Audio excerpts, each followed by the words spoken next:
Bom dia.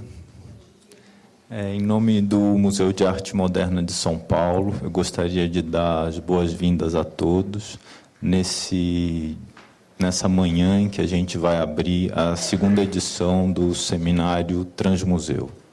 O Seminário Transmuseu, ele nasceu ano passado de uma inquietação que o mantinha em trazer ao público e debater com o público questões de várias áreas da instituição que muitas vezes não têm protagonismo no debate sobre os desafios de uma instituição que lida com arte experimental como é o MAM.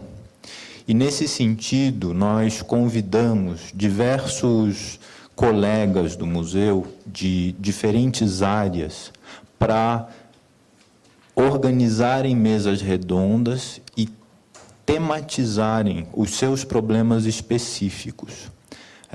Áreas como captação, o acervo, o educativo, a curadoria, áreas que enfrentam desafios profissionais muito peculiares, né, num dia a dia como o do MAM, que merecem, portanto, ganhar voz própria.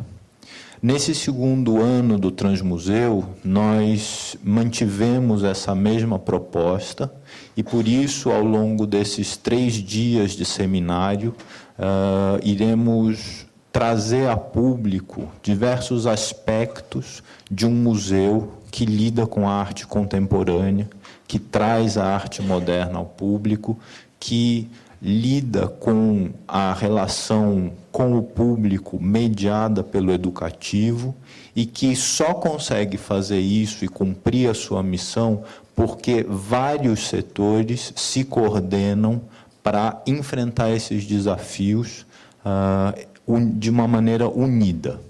Mas nós precisamos também enfrentar novas questões e é por isso que o Transmuseu convida diversos agentes do setor público, do setor privado, artistas, diversos profissionais que virão colaborar conosco nesse enfrentamento dos nossos desafios.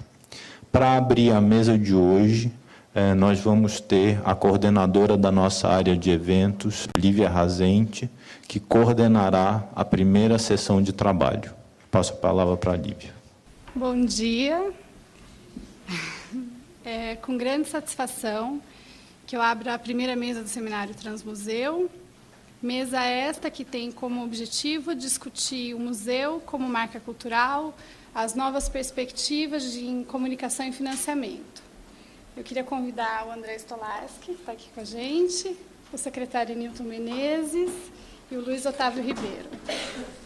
Nós pretendemos expandir o tema da comunicação, financiamento e consumo de cultura, debatendo sobre a gestão estratégica de marcas culturais, políticas de fomento à cultura no âmbito público e novas estratégias de financiamento, como, por exemplo, o financiamento colaborativo, crowdfunding, entre outros tópicos. Estamos num país que 92% das pessoas não frequentam museus e 93% nunca foram numa exposição de arte, em que 1% dos proponentes, pessoa jurídica, receberam quase 30% do valor captado e apenas 16% dos proponentes, pessoa física, conseguiram efetivamente captar recursos para os seus projetos. Então, eu acredito que a discussão sobre o fomento do mercado cultural ainda não se esgotou. Esses dados foram tirados do panorama setorial de cultura brasileira. Em um mundo que as novas tecnologias, como as mídias sociais, o conteúdo participativo, os aplicativos, começam a ganhar espaço como ferramenta de financiamento e tornam-se canais para promover o engajamento do público com o museu, me pergunto como as instituições culturais vão absorver esses canais e lidar com o público que tem de ser cada vez mais participativo no que vem sendo produzido. A composição da mesa aqui busca cobrir essas facetas. Tá? Cada participante vai discorrer por mais ou menos 20 minutos e depois a gente vai abrir para perguntas. Então, a gente tem aqui o André Stolarski, que é coordenador de comunicação e design da Bienal de São Paulo desde 2009. O André é também sócio-diretor da Tecnopop, que atua em consultoria estratégica de marca, criação de identidade visual e design. Formado e mestre em arquitetura pela Faculdade de Arquitetura e Urbanismo da USP, dirigiu o Departamento de Design e Museografia do Museu de Arte Moderna do Rio de Janeiro de 98 a 2000.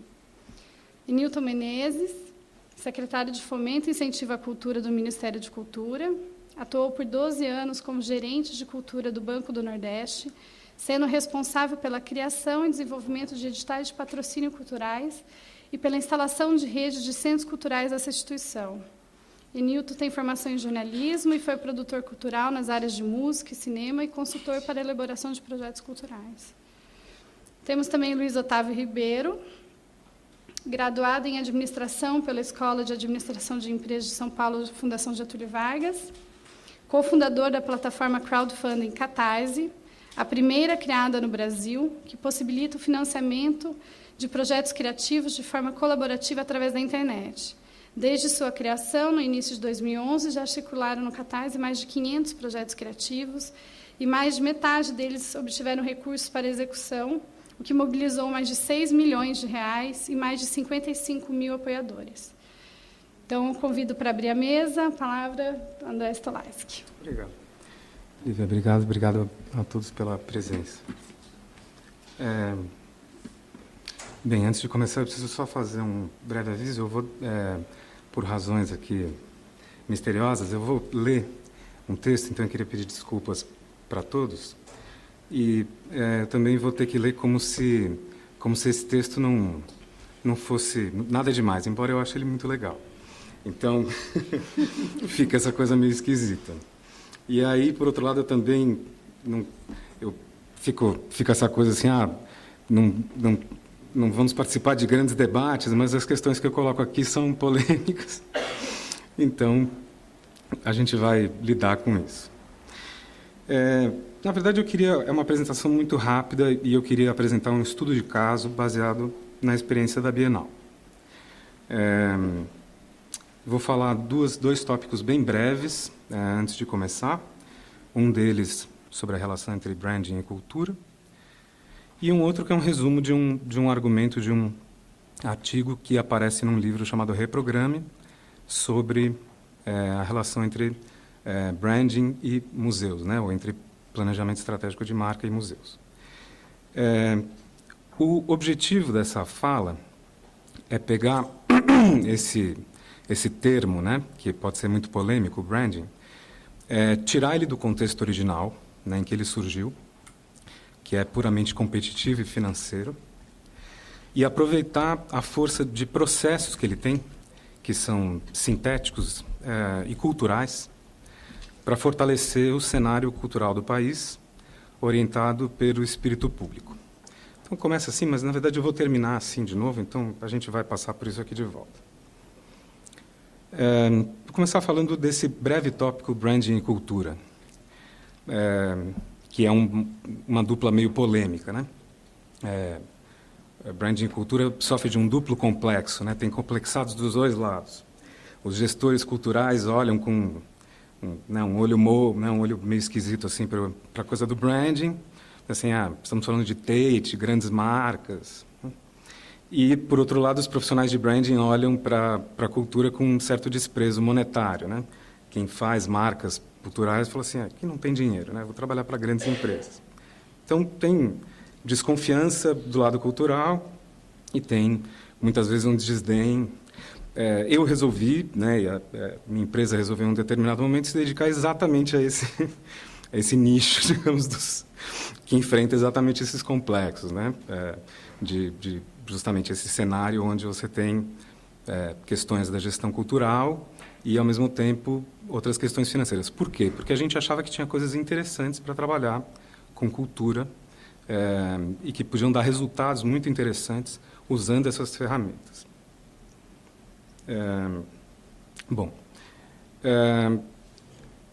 A gente fez isso procurando escapar da mera incorporação do raciocínio do branding ao, digamos assim, trabalho profissional. Não é que nós não vamos fazer projetos estratégicos de marca para instituições culturais.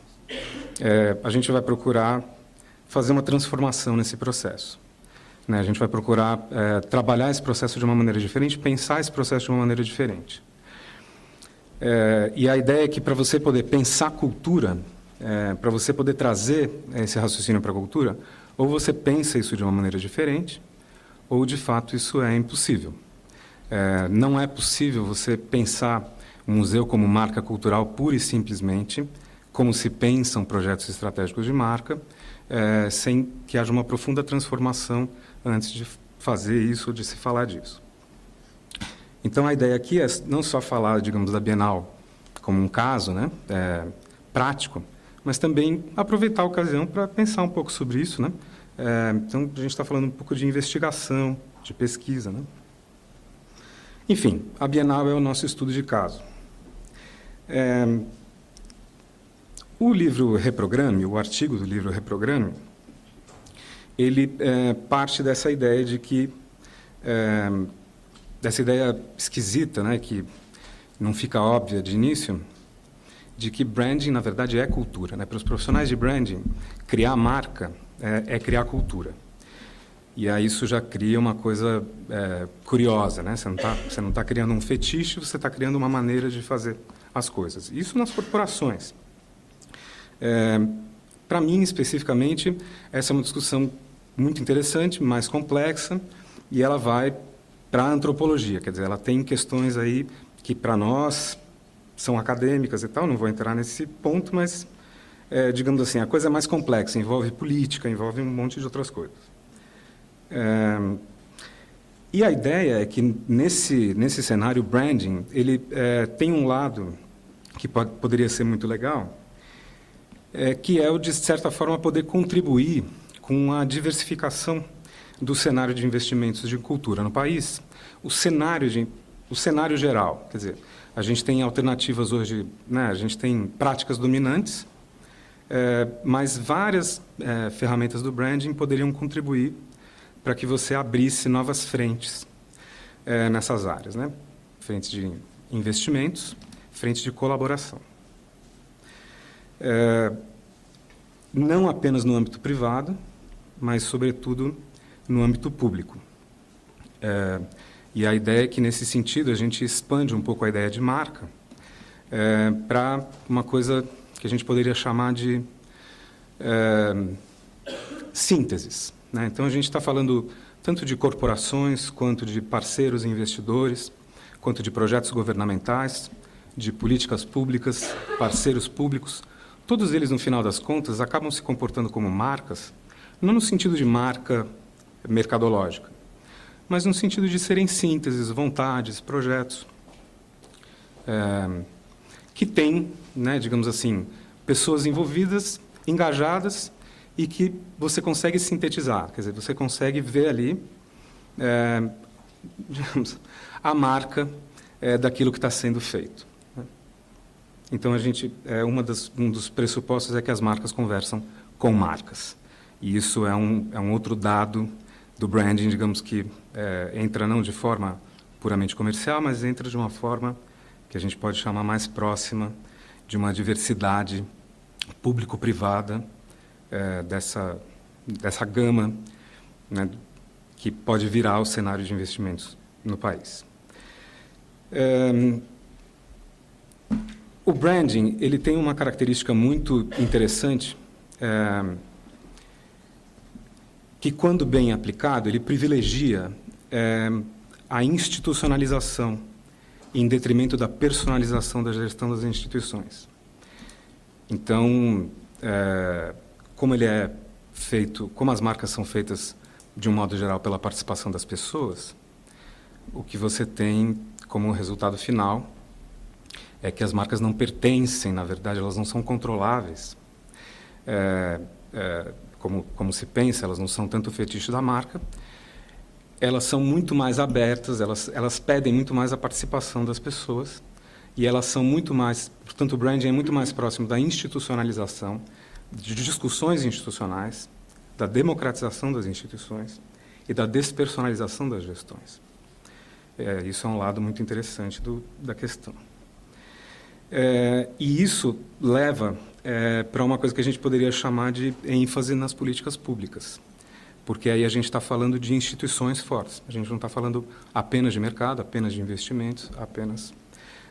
então, é esse o lado, né, que, digamos, eu queria ressaltar, que é como se a gente fizesse uma espécie de antropofagia do brand, né? A gente pega esses processos que são, na origem, né, todos competitivos, financeiros, etc. e tal, desloca, pega os processos todos e transforma em uma coisa que pode virar uma coisa muito mais legal em termos de políticas públicas, em termos de consequências para a estrutura do sistema cultural do país e do seu financiamento, da sua sustentação.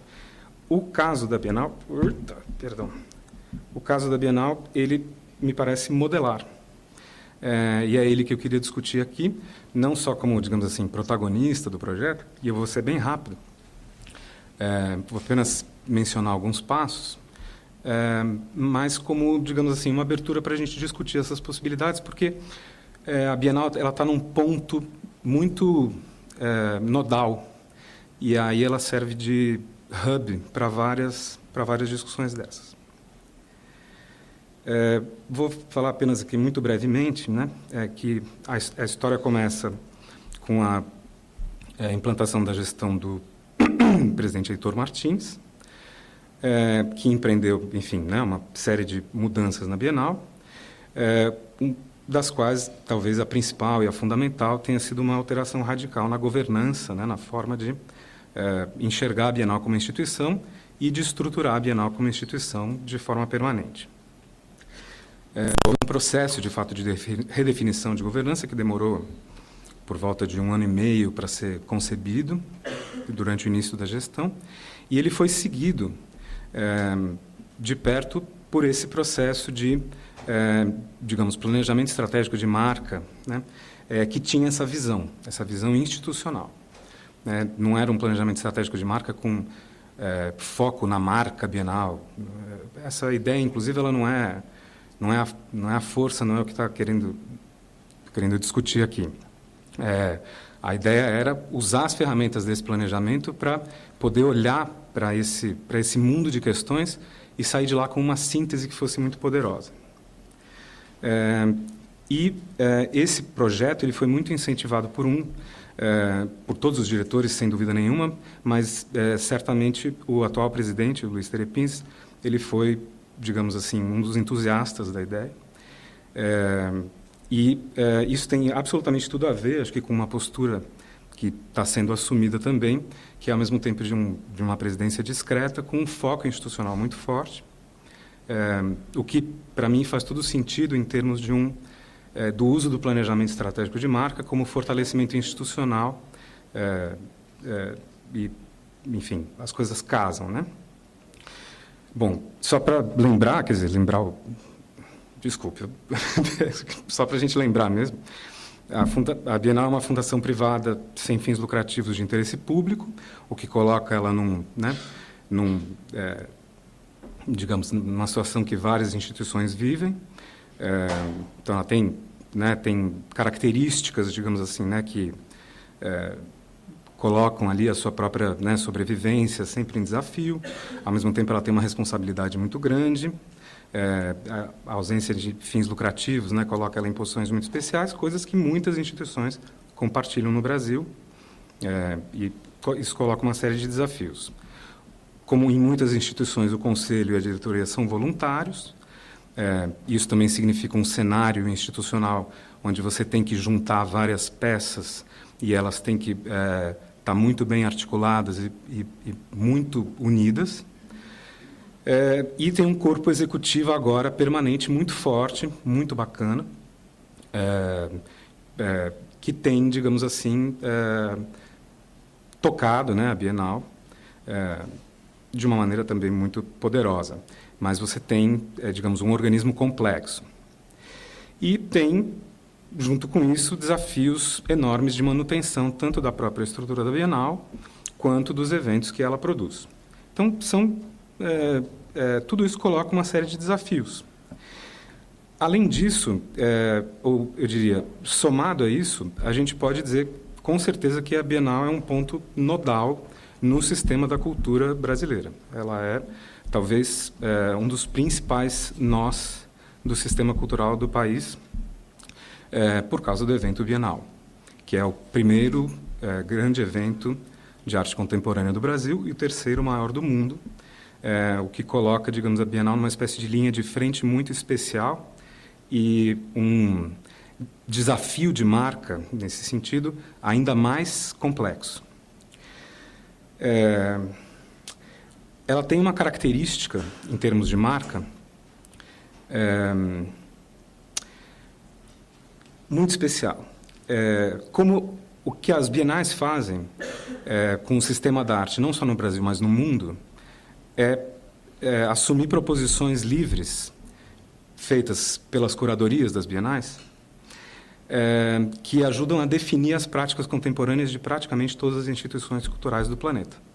Uma Bienal como a 30ª, por exemplo, ela repercutiu em todo o mundo, de diversas maneiras, em milhares de aspectos, desde aspectos culturais, econômicos e tal. Isso coloca a Bienal na ponta de uma coisa que a gente chama de geração de valor simbólico, que é o cerne daquilo que a gente chama de economia criativa.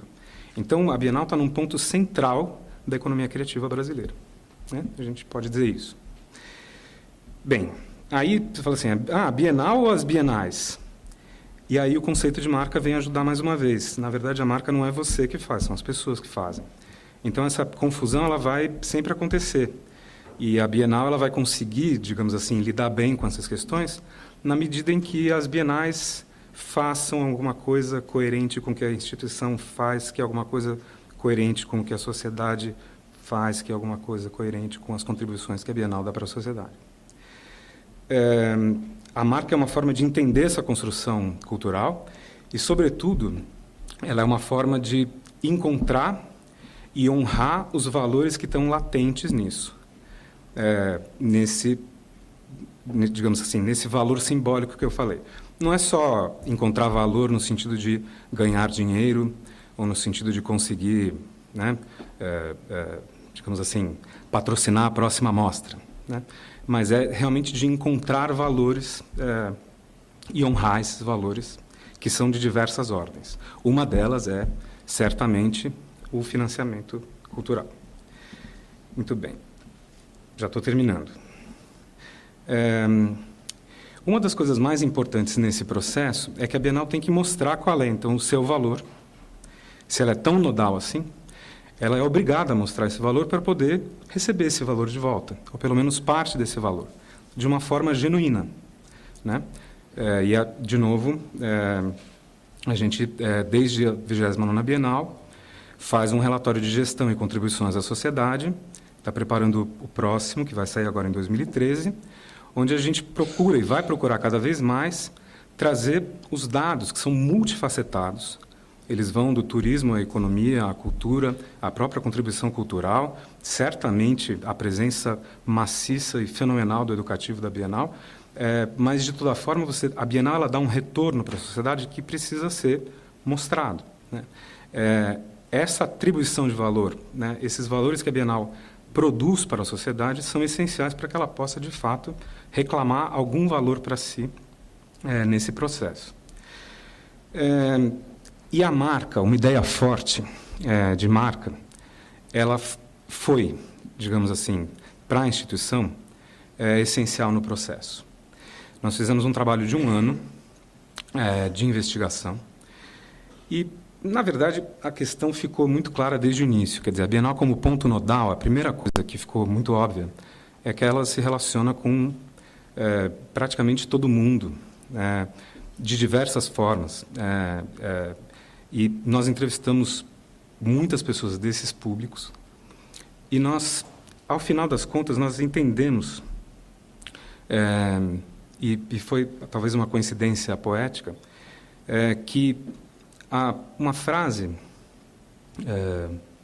proferida lá atrás, lá nos anos 50, pelo Lúcio Gomes Machado, que dizia que o papel da Bienal era manter a arte brasileira em vivo contato, né, com o que acontecia no Brasil e no exterior, como alguma coisa que trazia a arte de fora para o país, fez todo sentido para a gente como um mote para guiar a Bienal por esse novo momento. E viver em contato passou a ser um mote para nós.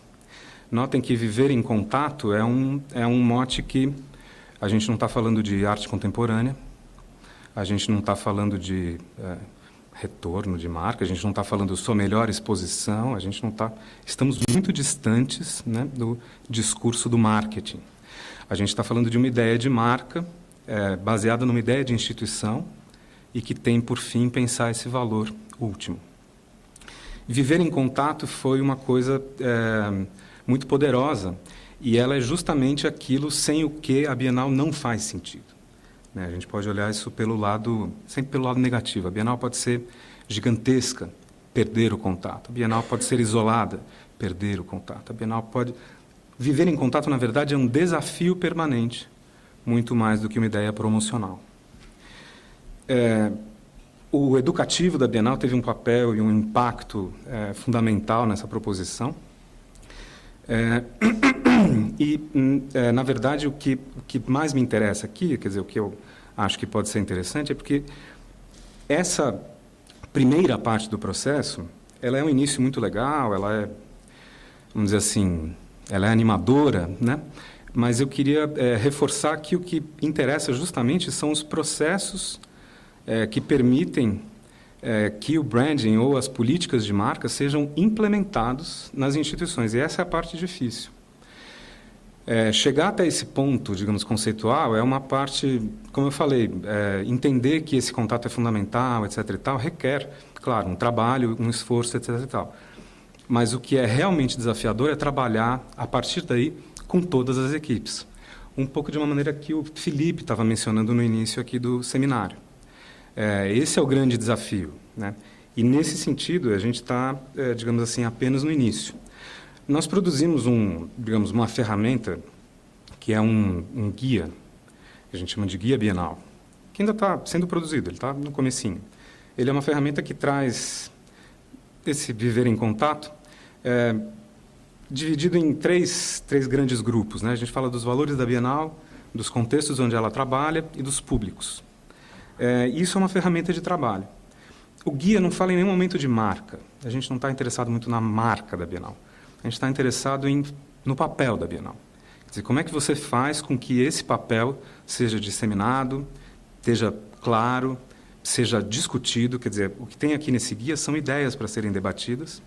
Ele, na verdade, é um guia que você combina as ideias, você pode produzir debates dentro da Bienal. Então, a marca ela é um ponto de partida, ela é um motivo, muito menos do que um ponto de chegada e um slogan. Então, a gente está falando de uma ferramenta de trabalho, e isso é que eu acho que é interessante colocar aqui como, digamos assim, algo onde o branding já não existe mais nesse contexto competitivo, ele é alguma coisa ferramental com uma orientação totalmente diferente, voltada para uma outra coisa também totalmente diferente.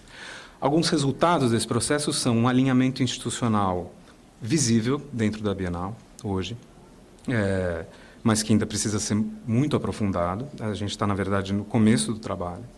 A gente tem uma clareza, já faz algum tempo, bem maior, no próprio processo de captação de recursos, que tem muito a ver com essa postura. E a gente tem mais clareza do que significam essas marcas conversando com marcas, que não é o fetiche da marca, mas significa que a gente entende parceiros, projetos, instituições, investidores dentro, digamos assim, conversando mais ou menos dentro dessa mesma armadura conceitual, que a gente está trabalhando com sínteses e com sínteses que são baseadas em coisas disseminadas, portanto, mais institucionalizadas ou mais compartilhadas. Com isso, a gente realmente sai do contexto de competição A gente não está falando aqui de uma Bienal competindo por recursos no mercado com outras instituições. A gente está falando de um cenário muito mais colaborativo. É aquela história de pedir valor, mostrando o valor que você produz. E, nesse sentido, as nossas conversas com parceiros institucionais, parceiros públicos, as discussões que envolvem políticas públicas têm absolutamente tudo a ver com este assunto. Como eu falei, o início do processo é agora. A gente ainda tem muita coisa para fazer. Nós estamos no início. Queria enfatizar essa coisa da implantação, que é, de fato, mais difícil em qualquer instituição, porque esse trabalho é diário e é o grande desafio. E aí, apenas repetir aquilo que eu tinha falado no começo, que a ideia aqui era apresentar o branding, então, dessa forma, né, digamos assim, como uma espécie de reprocessamento antropofágico da ideia, né? A gente retira ele do contexto original, que é puramente competitivo e financeiro, a gente aproveita a força que ele tem, né, que são processos sintéticos e culturais, para fortalecer o cenário cultural do país, orientado por um espírito público. Então, era isso que eu tinha para falar. Muito obrigado.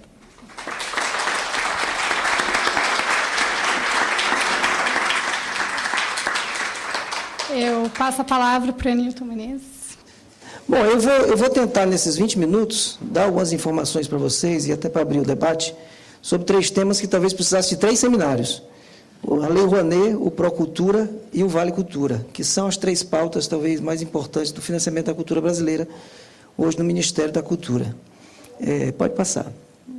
A gestão dessa Lei Rouanet, que muitas vezes as pessoas acham que ela está se acabando, porque tem o Procultura que está sendo discutido no Congresso Nacional, ela continua sendo uma preocupação muito grande do Ministério.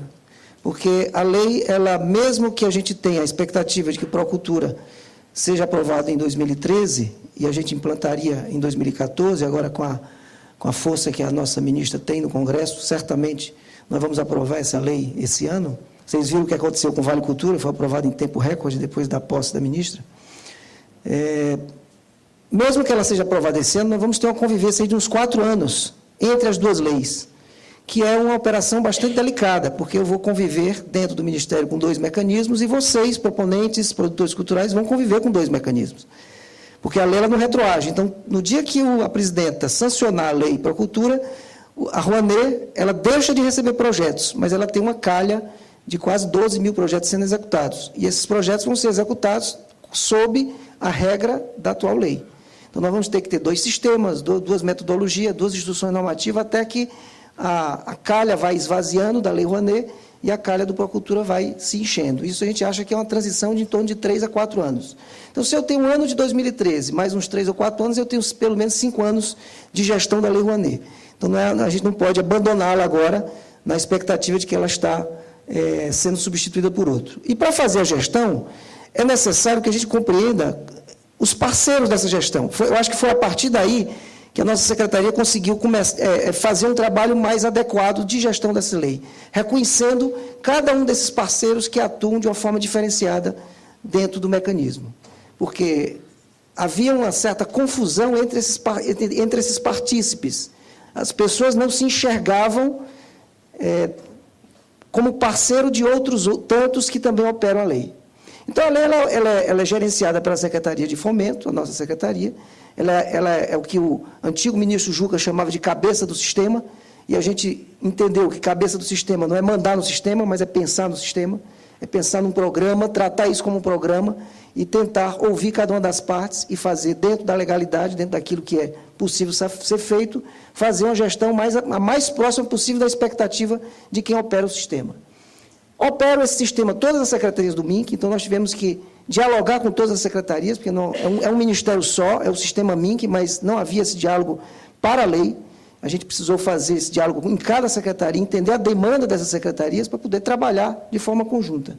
As instituições vinculadas do Ministério, que são 7, a Fundação Palmares, Funarte, IFAM e IBRAM, que todas elas operam o sistema, e todas elas operavam de uma maneira completamente distinta. Então, haviam proponentes que dialogavam com a Funarte, esse mesmo proponente dialogava com o IBRAM, e as regras não eram cumpridas de forma adequada entre essas 2 instituições. As nossas representações regionais, que estão presentes em todo o Brasil, que também operam porque estão na ponta, fazendo atendimento à produção cultural. Os nossos pareceristas, nós temos 600 pareceristas espalhados no Brasil todo. Esse sistema de pareceristas foi muito mal implementado. Quando eu cheguei no Ministério, já estava sendo implementado, eu avisei para o ministro Chuca que ia dar problema. Conseguimos ajustar esse sistema de pareceristas, mas ele hoje sofre uma auditoria da CGU. Eu estou esperando o relatório da CGU, eu ia lançar um novo edital para fazer uma série de correções no sistema de pareceristas, mas a CGU pediu para eu segurar, enquanto eles terminam a auditoria que está sendo feita no processo de contratação dos pareceristas. A Comissão Nacional de Incentivo à Cultura, que a gente requalificou a comissão, vocês conhecem, é uma representação da sociedade, mas ela era muito burocrática. O que a comissão fazia era o que eu chamo de cara crachá. Cabia na lei ou não cabia na lei? E, para isso, eu não preciso de comissão, eu preciso de estagiário, para saber se cabe ou não na lei. É só ler os artigos da lei e saber se cabe. Eu precisaria de uma comissão que tensionasse mais a discussão. E, quando eu assumi o Ministério, a comissão ela tinha 90% dos seus integrantes daqui de São Paulo e Rio.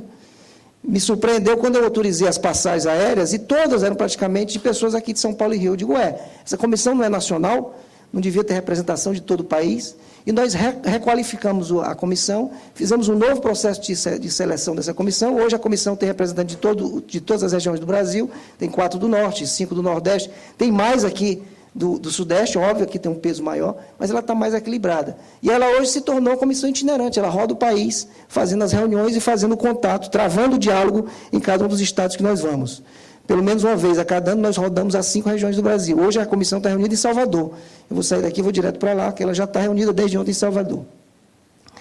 Os patrocinadores, havia um conceito dentro do Ministério que a CEFIC não dialogava com o patrocinador, que isso era um assunto dos proponentes. E nós puxamos os patrocinadores para conversar, porque é necessário que eles compreendam o que está acontecendo.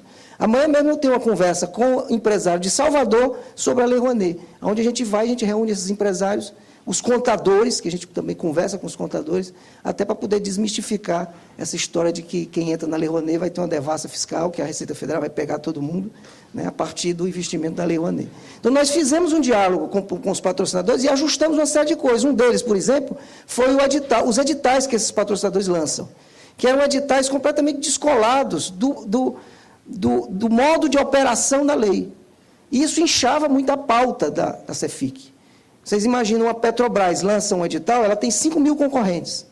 Aí ela exigia que o PRONAC fosse apresentado. Resultado, eu recebo lá na CEFIC 5.000 pessoas querendo PRONAC. E somente no final do processo, a Petrobras patrocina 60 projetos. E o que é que eu faço com os 4.940 que estão aprovados? Considerando que cada projeto desse custa para o Ministério da Cultura em torno de R$ 2.500, que ninguém não sabia disso. A partir da hora que o projeto entra na nossa calha, até a hora que é aprovado e publicado no Diário Oficial, nós temos uma despesa de R$ 2.500. 5.000 projetos, eu estou falando de 12 milhões e meio de despesa do Ministério só para operar o edital da Petrobras. Então, a gente inverteu esse processo, desoneramos a pauta da comissão e da CEFIC para poder fazer um melhor atendimento, uma melhor gestão daqueles projetos que estão sendo executados. Antigamente, a gente tinha cerca de 9% dos projetos que eram aprovados, eles de fato aconteciam. Hoje nós estamos com índice em torno de quase 35% a 40% de tudo que é aprovado é realizado. Por quê? Porque nós enxugamos a entrada, não que a gente está vedando a entrada de novos projetos, é que a gente está qualificando essa entrada. Teve muito proponente também que deixou de apresentar projetos, porque, como antigamente demorava muito a fazer uma análise de projeto, as pessoas apresentavam 5, 6, 7, porque, bom, já vai demorar, eu vou logo apresentando, e isso ia inchando a pauta. Como hoje as pessoas veem que tem uma certa agilidade na análise, nós saímos de 112 dias de tempo médio de análise de projeto para 35, nesses 3 anos. Então, as pessoas sabem que é possível apresentar um projeto e, rapidamente, ele ter esse projeto aprovado, se ele responder às diligências que são necessárias. Com relação a isso, eu até brinquei com a ministra Marta, que eu recebi um aviso dos órgãos de controle que eu estava sendo rápido demais. O que é que estava acontecendo, que a análise estava muito rápida. Então, a gente está tendo que explicar agora por que a gente conseguiu ser mais eficiente. Começamos a conversar também com os proponentes, em encontros como esse, em vários encontros que fizemos pelo Brasil, e desenhamos uma instrução normativa, claro, sempre dentro da legalidade, o mais próximo possível daquilo que é possível ser feito para facilitar a vida desses proponentes. E colocamos dentro do conceito da Secretaria que o proponente é a principal figura do sistema. Antigamente chamavam lá na Cefic o proponente de oponente. O proponente não podia entrar na Cefic. Você imagine que lógica maluca é essa, onde o meu cliente não entra na empresa. Eu não atendo o meu cliente. Ora, aí a gente começou a tensionar isso dentro da secretaria. Eu disse, vocês já imaginaram que se não tiver proponente não tem Cefic? Porque se não tiver projeto, não tem sentido a gente estar aqui trabalhando como servidor público. Então, o proponente passa a ser, de fato, a figura central dentro de todo o processo de gestão da Lei Rouanet. A sociedade brasileira, é para ela que foi feita a lei não foi feita para artista. O artista ele é usuário do sistema, mas a Lei Rouanet foi criada para a sociedade brasileira. Nos seus princípios da lei está lá, dá acesso aos brasileiros do que se produz de cultura nesse país. E a sociedade brasileira nos aponta muita coisa, que a gente às vezes não enxerga. Ingressos que estão sendo vendidos a preço muito alto. Quando a gente vai lá, vai ver o ingresso que está sendo vendido não está do jeito que foi colocado no plano de distribuição de produtos. E a gente vai lá fiscalizar, e agora a gente fiscaliza. Hoje a gente tem fiscalização em loco. A gente começou a fazer visitas aos projetos em loco. Hoje, exatamente nessa semana, eu estou com 5 pessoas em Salvador, porque a CNIC está lá, fiscalizando os projetos da Bahia, indo nos projetos e fazendo, não aquela fiscalização punitiva, mas a fiscalização de fazer a coisa certa antes de dar errado. Esse é o objetivo nosso, ajudar a dar certo. E não apontar somente os erros e depois colocar eles como inadimplentes. E os órgãos de controle, que são nossos fiscais, mas, ao mesmo tempo, são nossos parceiros. Eu não entendo a CGU, o TCU, como uma fiscalização punitiva. A gente enxerga esses órgãos de controle quando eles mostram as fragilidades, eles têm sempre um olhar mais técnico, às vezes até um pouco, parece um pouco exagerado o olhar deles, mas a gente tem que ver que é dinheiro público, nós operamos um sistema que hoje tem 1 bilhão e 700 milhões de orçamento, e, naturalmente, que merece que os órgãos de controle façam essas fiscalizações. Pode passar. Aqui eu vou passar rapidamente alguns slides para vocês terem ideia do tamanho disso, dos números. Esses números foram atualizados ontem. Em 2012, você perceba que em 2011 nós recebemos 8.582 projetos. Em 2012 nós recebemos bem menos. Por que isso? Resultado da qualificação que a gente está fazendo na entrada.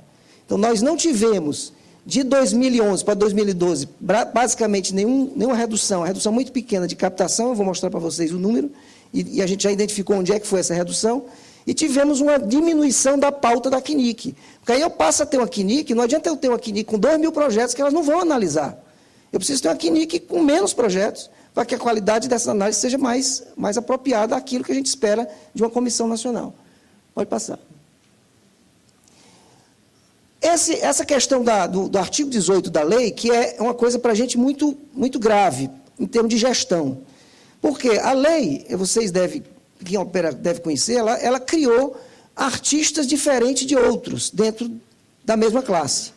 Então, à medida que esse artigo 18 foi incluindo, como possibilidade de 100%, determinadas categorias, foi deixando as categorias de fora.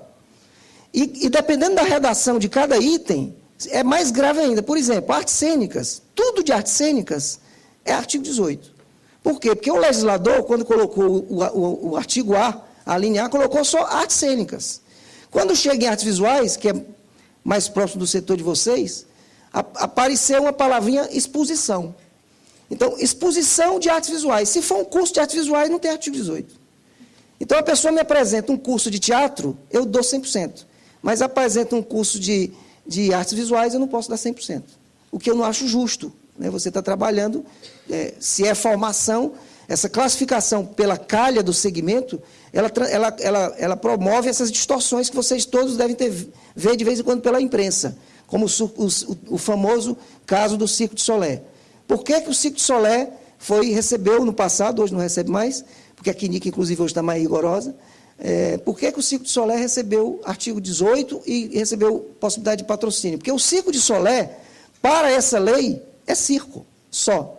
Não existe nenhuma outra classificação que não seja essa. Então, eu classifico como circo é arte cênica é a linha A do artigo 18, eu tenho que classificar lá. É lei, eu não tenho o que fazer, não posso fazer de forma diferente. Então, você tem essas possibilidades de artigo 18 e o artigo 26, que é o que não dá a possibilidade de 100%, e aí prejudica, porque se eu tenho alguns que têm e outros que não têm, e, na verdade, eu tenho alguns que sempre têm e outros que nunca têm, nunca conseguem ter. Né? Música popular nunca consegue ter artigo 18. Não interessa se é o Roberto Carlos ou é um artista iniciante. Porque música popular foi pensada por alguém que não merece o 100%.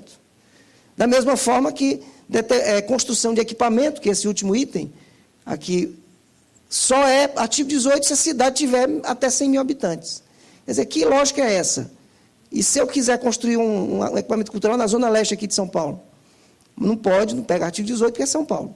Quer dizer, você cria uma determinada barreira que dificulta a gestão. Eu recebi uma vez a prefeita de Betim, Minas Gerais, pedindo pelo amor de Deus para eu colocar o equipamento dela em artigo 18. Eu digo, prefeita, só tem uma solução. A senhora coloca 35 mil pessoas para fora da cidade, manda contar, aí vai chegar no 100, registra no IBGE e eu dou o artigo 18. Porque a minha base é o IBGE, eu não tenho o que fazer. Pode passar. Em termos de volume por categoria, né? Você percebe que a música e as artes cênicas, somados os dois, dá 52% de todo o sistema. Por que isso? Porque se a gente entrar em artes cênicas, tudo é 18%. E esse aqui de música, se você entrar na música, 90% disso é música instrumental e erudita, que são as orquestras, são os corpos estáveis de música que têm essa possibilidade do 100%. Inclusive, são as orquestras brasileiras são as que mais captam recursos. Então, você tem um sistema que tem 52% na mão de dois segmentos. Aí, um órgão de controle vai e diz que a gente tem que fazer uma gestão porque na lei está escrito de que a distribuição de recursos tem que ser feita de forma desconcentrada por proponente e por segmento. É exatamente onde a gente não consegue desconcentrar, por proponente e por segmento. Por quê? Por causa da lógica que está colocada na lei. Se eu tenho dois segmentos que me dão 100% e os outros não dão, obviamente que o empresário vai investir mais nesses que dão 100%. Pode passar. Outra dificuldade também que a gente tem de gestão é essa concentração muito grande na Funarte. A Funarte toma conta de quase 70% do sistema. Tudo tramita pela Funarte. 70% do que a gente passa pela Funarte. Isso pesa muito a Funarte. E a gente teve que fazer um trabalho de gestão dentro da Funarte, dar recursos para a Funarte, para que a Funarte pudesse fazer uma gestão adequada ao processo como um todo, para não ficar um passivo de análise na Funarte por meses sem poder analisar. Você vê que o IBRAM, a parte de museus, tem menos de 1% do sistema na calha dele. Pode passar. Essa apresentação eu vou deixar aí para depois distribuir. São números que são importantes conhecer. O nosso orçamento de Lei Rouanet, ele vem crescendo ano a ano. Veja que de 2003, a LDO, que é a Lei de Diretriz Orçamentária, saiu de 135 milhões, e esse ano, de 2013, nós temos 1.790. Esse é o orçamento que a gente tem para operar o sistema. Esse orçamento ele não pode ser ultrapassado, principalmente quando sai a LOA, porque isso aqui é uma previsão e a lei orçamentária anual, que foi votada ontem no Congresso, eu ainda nem sei o valor da Lei Rouanet na LOA, aqui estava aprovado, né, mas foi aprovada ontem. É esse valor aqui que nos interessa, porque é esse valor que a gente tem de fato para gastar. Então, veja que em 2011, nós gastamos, em relação à LOA, 99,5% do que foi dado. Então, aquela história que às vezes vocês ouvem falar, se todos os empresários colocassem os seus 4%, eu já vi artigos sobre isso, daria para investir 8 bilhões de reais. Mas vem de onde esse dinheiro? Se eu tenho um limite orçamentário na LOA que eu tenho que obedecer. Eu não posso ir além disso. Vocês percebem que nos anos anteriores, estourava-se os valores. A partir de 2009, não se estoura mais. Por quê? Porque né, no passado nós não tínhamos um mecanismo de controle como nós temos hoje, porque é um controle delicado. E difícil de ser feito, porque eu só enxergo a captação que vocês fazem depois que vocês fazem. Então, eu não enxergo o que você está negociando com a Petrobras, o que você está negociando, eu não enxergo as parcelas dos contratos que vocês assinam, eu só enxergo quando o dinheiro cai na conta. Para mim, captação é dinheiro na conta. Então, imagine, se a gente não fizer um certo controle sobre isso, se eu chegar em novembro, eventualmente, eu chegasse em novembro de 2012 e eu puxasse a minha conta, desse 1.640, eu tinha que revogar todas as autorizações de captação que estão na rua. Ninguém pode captar mais. Imagina o caos que seria você na beira de receber, aí você não pode mais receber porque faltou dinheiro. Então, a gente tem que observar esse valor, claro, isso não é um trabalho de vocês, é um trabalho nosso, porque somos nós que autorizamos vocês a captar. Então, a gente autoriza no overbooking, a gente autoriza muito mais do que pode, para poder chegar num valor que a gente acha que vai bater na trave de 2000, do que está aprovado. Em 2012, nós estamos, esse número aqui vai chegar a uns 80%, porque nós estamos ainda apurando. A apuração vai até o final de março, a gente ainda está recebendo dos proponentes alguns recibos. Por que foi para 80%? Porque houve um aumento razoável aqui na LOA de 1.300 para 1.600. A gente imagina que aqui vai haver uma queda, não vai ficar o valor do EDLDO. Aqui a gente imagina que vai ficar 1,5 bilhão, mais ou menos, aqui de orçamento para 2013. Pode passar. A divisão por Estado. Aí veja como é perverso essa distribuição estadual. A gente precisa ter um mecanismo, e o Procultura vai ao encontro disso, que seja mais republicano, que promova uma distribuição mais equilibrada pelo Brasil. 44% do que se investe é aqui de São Paulo. Quer dizer, um único Estado, claro, a gente sabe o peso que São Paulo tem, mas um único Estado pega 40% dos recursos. Sabemos que o país é concentrado aqui no Centro-Sul. É um problema que não é da cultura. O país está concentrado aqui, o PIB está concentrado aqui. Mas a população está em todo o país. Esse ano, pela primeira vez, historicamente, todos os estados receberam algum dinheiro. Porque esses estados aqui menores, geralmente isso aqui era zero. Então, esse ano a gente teve a possibilidade de dizer assim, não, todo estado recebeu alguma coisa, mas ainda é muito pequeno. Você vê que o Amapá está recebendo uma dízima aqui do valor total. Aí você tem São Paulo, Rio de Janeiro e Minas, esses 3 estados levam 80% dos recursos e 20% fica disponível para o país todo. Pode ir. Aquilo que eu falei em termos de overbook, esse ano de 2012, nós aprovamos 5 bi e 300 para capturar 1 bi 241. Aí veja que o percentual de cada um do que foi aprovado para o que foi captado. Somente a região sudeste, o percentual é maior do captado relativamente ao que foi apresentado. Todas as outras regiões é menor. As outras regiões apresentam mais do que captam, porque o potencial está maior aqui. E a gente está trabalhando sempre com uma possibilidade em torno de 25%, essa é a nossa média, do que eu coloco na rua para o que é captado. Historicamente, sempre foi isso. É aí que a gente faz o parâmetro. A gente não pode passar muito disso, porque pode correr o risco de estourar o orçamento da lei. Pode ir. Alguns números bem atualizados de 2012, na área de artes visuais, nós investimos 174 milhões. Dentro desses 174 milhões, o que tem disposição foi 77 milhões. Esse número está dentro desse. Preservação de acervo, 6 milhões. Preservação de patrimônio museológico, 15 milhões. Restauração. Aqui eu puxei do Salic Web os itens que têm um pouco a ver com o segmento de vocês. Pode passar. Projetos, a gente fez também um exercício, projetos que de alguma forma estão relacionados a museus. Tiramos o Salic Web por palavra-chave. É porque o Salic tem várias classificações, então a gente não consegue tirar da forma que a gente gostaria de tirar. A gente está até no novo Salic Web, a gente tem essa classificação melhor, que vai ser implementada agora. Mas a gente teve aqui, você vê que tem um decréscimo de 141 milhões em 2010 para 84 e para 2012, 60 milhões. Esse ano, nós tivemos uma diminuição de captação concentrada em 2 empresas, para você ver como essas empresas pesam no sistema. Se a gente tirar, eu fiz um exercício comparando os números, porque diminuiu em torno de 90 milhões, 80 a 90 milhões de 2012 para 2013, 2011 para 2012. Se eu tirar a Petrobras e a Vale, dessa calha, a curva é ascendente. Se eu colocar a Petrobras e a Vale, a curva é descendente. Por quê? Porque essas 2 empresas, vocês devem ter visto aí notícias nos jornais, que os lucros foram muito menores e tal, tiveram um impacto muito grande aqui no sistema. Só essas 2 empresas tiveram uma redução que reduziu o valor total da captação. A Petrobras baixou de 120 milhões para 80 e a Vale baixou de 110 para 40. Então, somente esses dois decréscimos de investimento deu um impacto negativo na lei. Pode ir. Os maiores captadores, Instituto Cultural Itaú, Aventura e Entretenimento, aqui são os 10 maiores captadores do ano. A Fundação Bienal de São Paulo está aqui, as orquestras, as 2 orquestras, a Time for Fun, que faz aqueles musicais e tal, e tem um poder de captação muito grande. Pode passar. E a seguinte, os maiores investidores. Petrobras, Vale, né, são as 2 empresas que mais investem.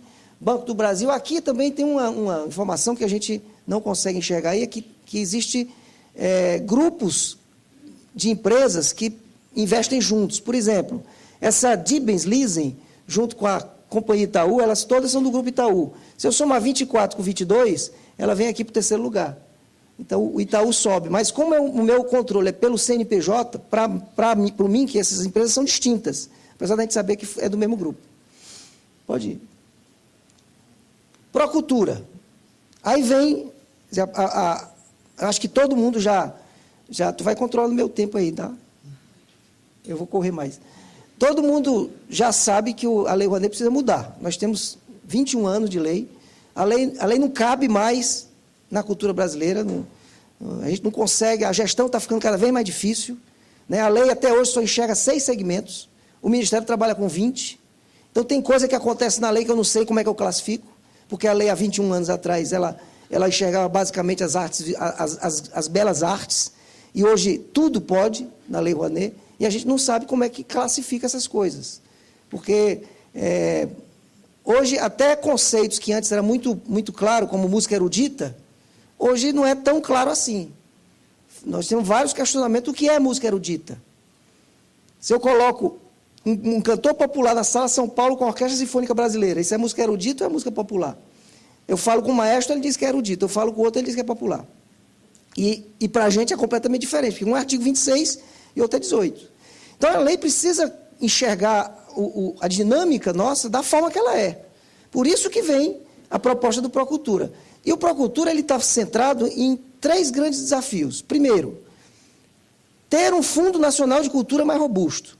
Porque não é possível que a gente tenha um Fundo Nacional de 300 milhões e tenhamos na Lei Rouanet 1,7 bi para incentivo fiscal. Então, aquilo que o Ministério poderia fazer como medida compensatória à lógica dos empresários, quer dizer, chegar onde os empresários não querem ir, a gente não tem grana para fazer. Então, é necessário que a gente tenha um Fundo Nacional mais robusto, com mais fontes de origem para poder fazer esse trabalho compensatório de política pública. O mecenato, mantém 100%, quer dizer, não se mexe no valor do mecenato, ao contrário, não se mexe no orçamento, mas se mexe no potencial de captação das empresas. A gente está aumentando o percentual, quer dizer, estamos propondo aumentar, né, porque quem vai aumentar é o Congresso Nacional. A discussão é travada lá. Mas a gente mantém o mecenato com 100% para atividades essenciais, mas cria uma nova classificação para ser, e criamos quatro índices de percentuais de renúncia. Quer dizer, quanto mais o projeto tiver aderência à política pública da cultura e for ao encontro da sociedade brasileira, maior vai ser o índice de renúncia dele. E mantemos 100% para algumas atividades essenciais. Uma delas, vocês vão ver aí, são os equipamentos que mantêm atividade estável e tal, como os museus, os centros culturais e tal. Retomamos a discussão do FICART, que o FICART são fundos de investimento que deveria dar possibilidade de grandes empreendimentos culturais tirarem o dinheiro, fazer a sua ação e devolver o dinheiro para o banco. Quer dizer, trabalhar com empréstimo, você quer fazer um grande espetáculo musical, você sabe que vai dar dinheiro, mas você não tem capital. Então, você vai ao banco. Se você for ao banco, o banco vai te pedir garantia real, e você não tem. Em geral, a área cultural não tem. Então, o FICART vai promover a possibilidade de você ir ao banco, tirar um financiamento, faz o seu empreendimento, ganha dinheiro, coloca o lucro no bolso e vai lá e paga o banco. Essa é a lógica do FICART, que foi criado na Lei Rouanet, mas foi criado natimorto, porque ele tem 0% de rendimento. Então, a gente já mudou o texto, dizendo, o Vale Cultura criado pela lei tal de dezembro de 2012. Pode passar. Aqui é uma das coisas importantes que vai acontecer. A gente passa a ter um fundo nacional, deixa de ser orçamentário e passa a ser financeiro e contábil. Isso, para vocês, talvez seja uma linguagem maluca, que ninguém entende o que é isso, mas para nós é uma virada importantíssima. Eu dou um exemplo para vocês. Todo o dinheiro que vocês devolvem, por algum motivo, ou porque sobrou, ou porque você fez o projeto errado, tem que devolver, cai no que a gente chama de Fundo Nacional. Só que cai numa conta que a gente não enxerga o dinheiro não volta para o fundo, porque o fundo não é financeiro, ele é orçamentário. Quando eu transformar esse fundo em financeiro, o dinheiro que vocês devolvem vai diretamente para a conta do fundo, não vai mais para a conta única do Estado ou da União. Isso faz toda a diferença. Só esse ano, por exemplo, eu tenho quase 20 milhões de recursos que estão sendo devolvidos, que eu não vou enxergar na volta. Eu podia jogar esses 20 milhões no Fundo Nacional. Então, é uma mudança sutil, mas importante para a gente. E duas mudanças importantes. A gente passa a possibilidade de pessoa física, no lugar de 6%, ser 8%. Isso é uma briga que nós estamos travando na Receita, mas acreditamos que com a ministra Marta a gente vai ter mais força política para isso. E o mais importante é que eu posso colocar 3% diretamente na minha declaração. Então, vai evitar que a pessoa física faça um investimento em dezembro, declara isso em abril, para receber em outubro. Então, o que é que vai acontecer? Quando você estiver fazendo as suas contas agora, a gente está fazendo as contas, você vai pegar 3% do seu imposto de renda, colocar o númerozinho do PRONAC, e o dinheiro vai direto para a conta do PRONAC. E você não tem pessoa física que desembolsar nenhum recurso imediatamente. Dos 8, 3 você vai poder fazer isso. E a pessoa jurídica passa de 4 para 8. Em especial as empresas pequenas. Empresas que têm faturamento até 300 milhões vão passar de 4% para 8% de possibilidade de investimento. Pode passar. Mantém 100% para essas áreas, conservação e restauração, identificação e promoção da salvaguarda patrimonial, patrimônio cultural, restauração de obras de arte, projeto de produção independente apresentado por produtores de pequeno porte e cooperativa de artistas. Esses projetos já entram no sistema. Eu estou falando sempre para vocês, só sempre lembrando, isso é projeto de lei, não é lei ainda. Isso pode alterar num Congresso à medida que vai passando pelas comissões. Nesse momento está nesse formato. Ele está na Comissão de Finanças e Tributação, foi protocolado lá, e essas informações são exatamente o texto que está protocolado lá. Pode mudar? Pode. Pode mudar para melhor, pode mudar para pior.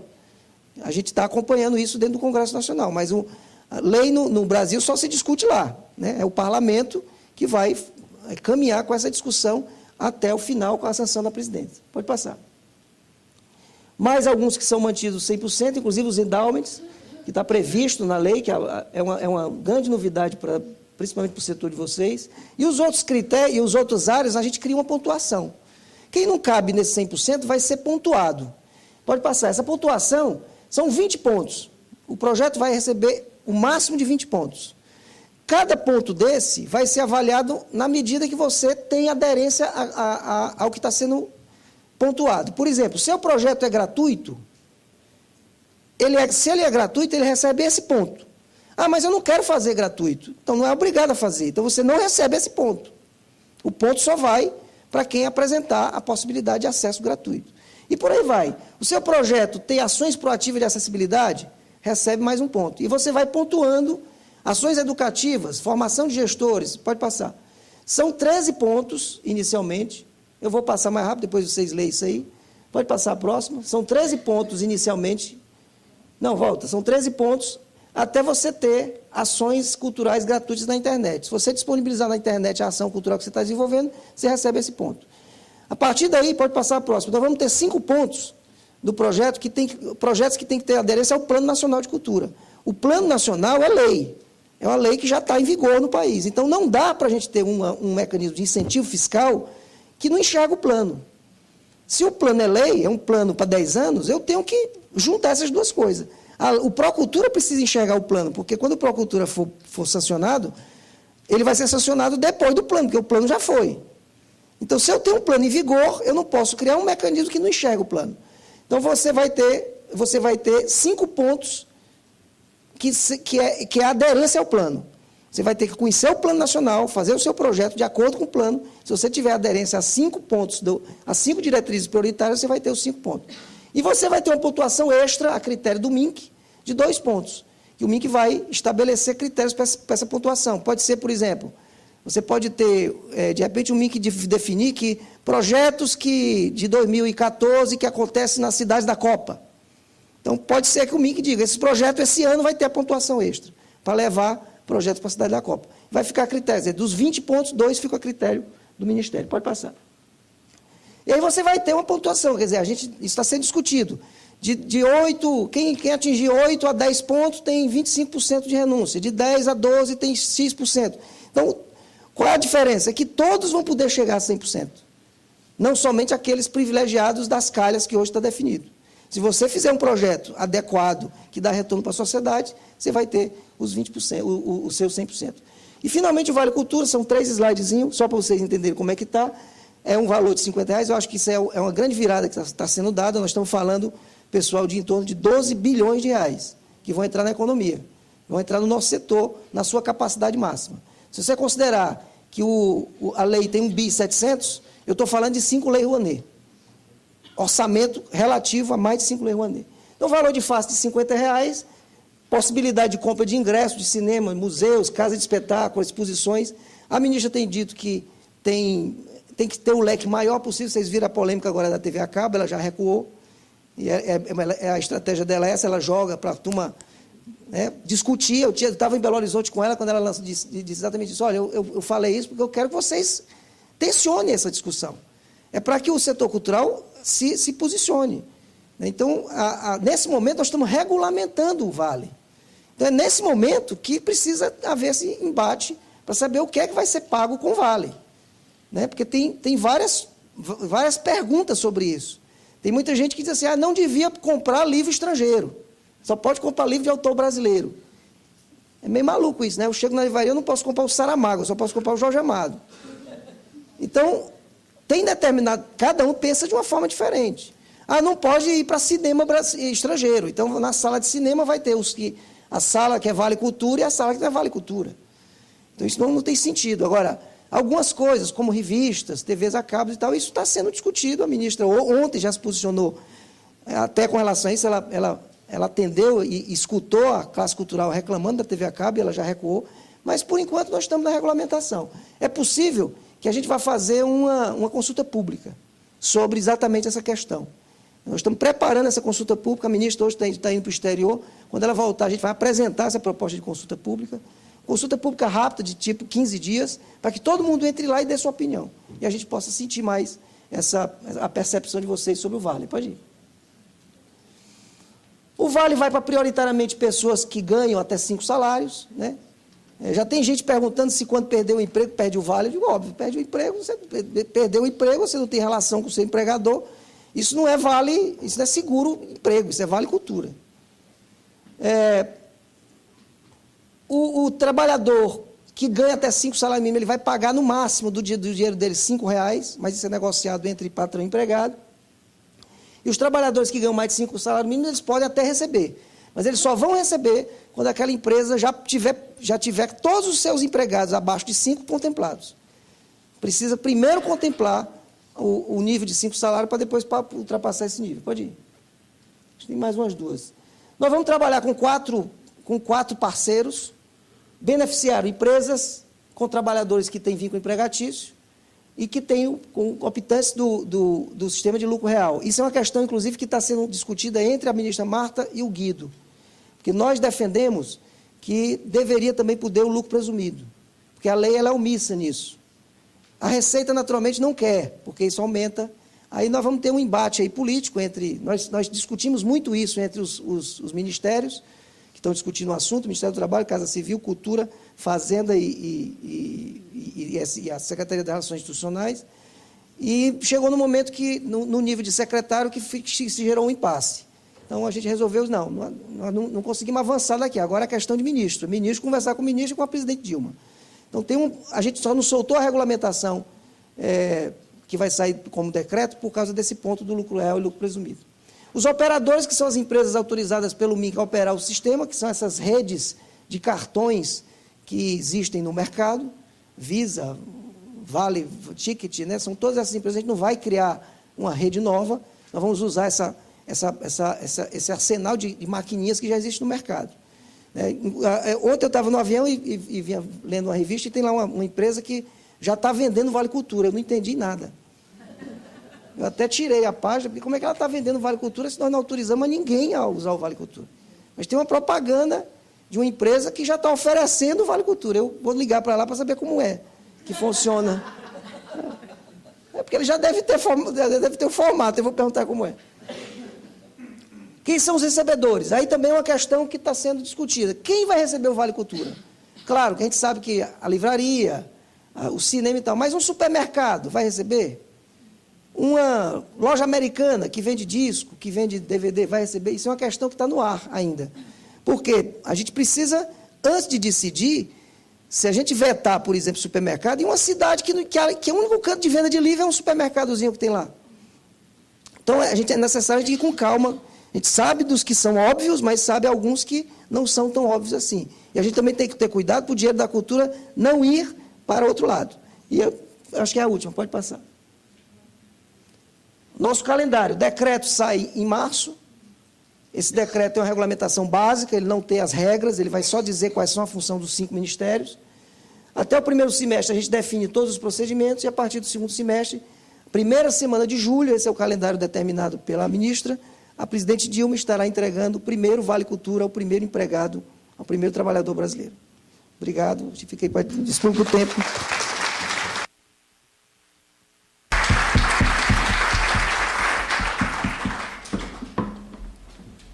Obrigada, secretário. Eu chamo a palavra Luiz Otávio Ribeiro.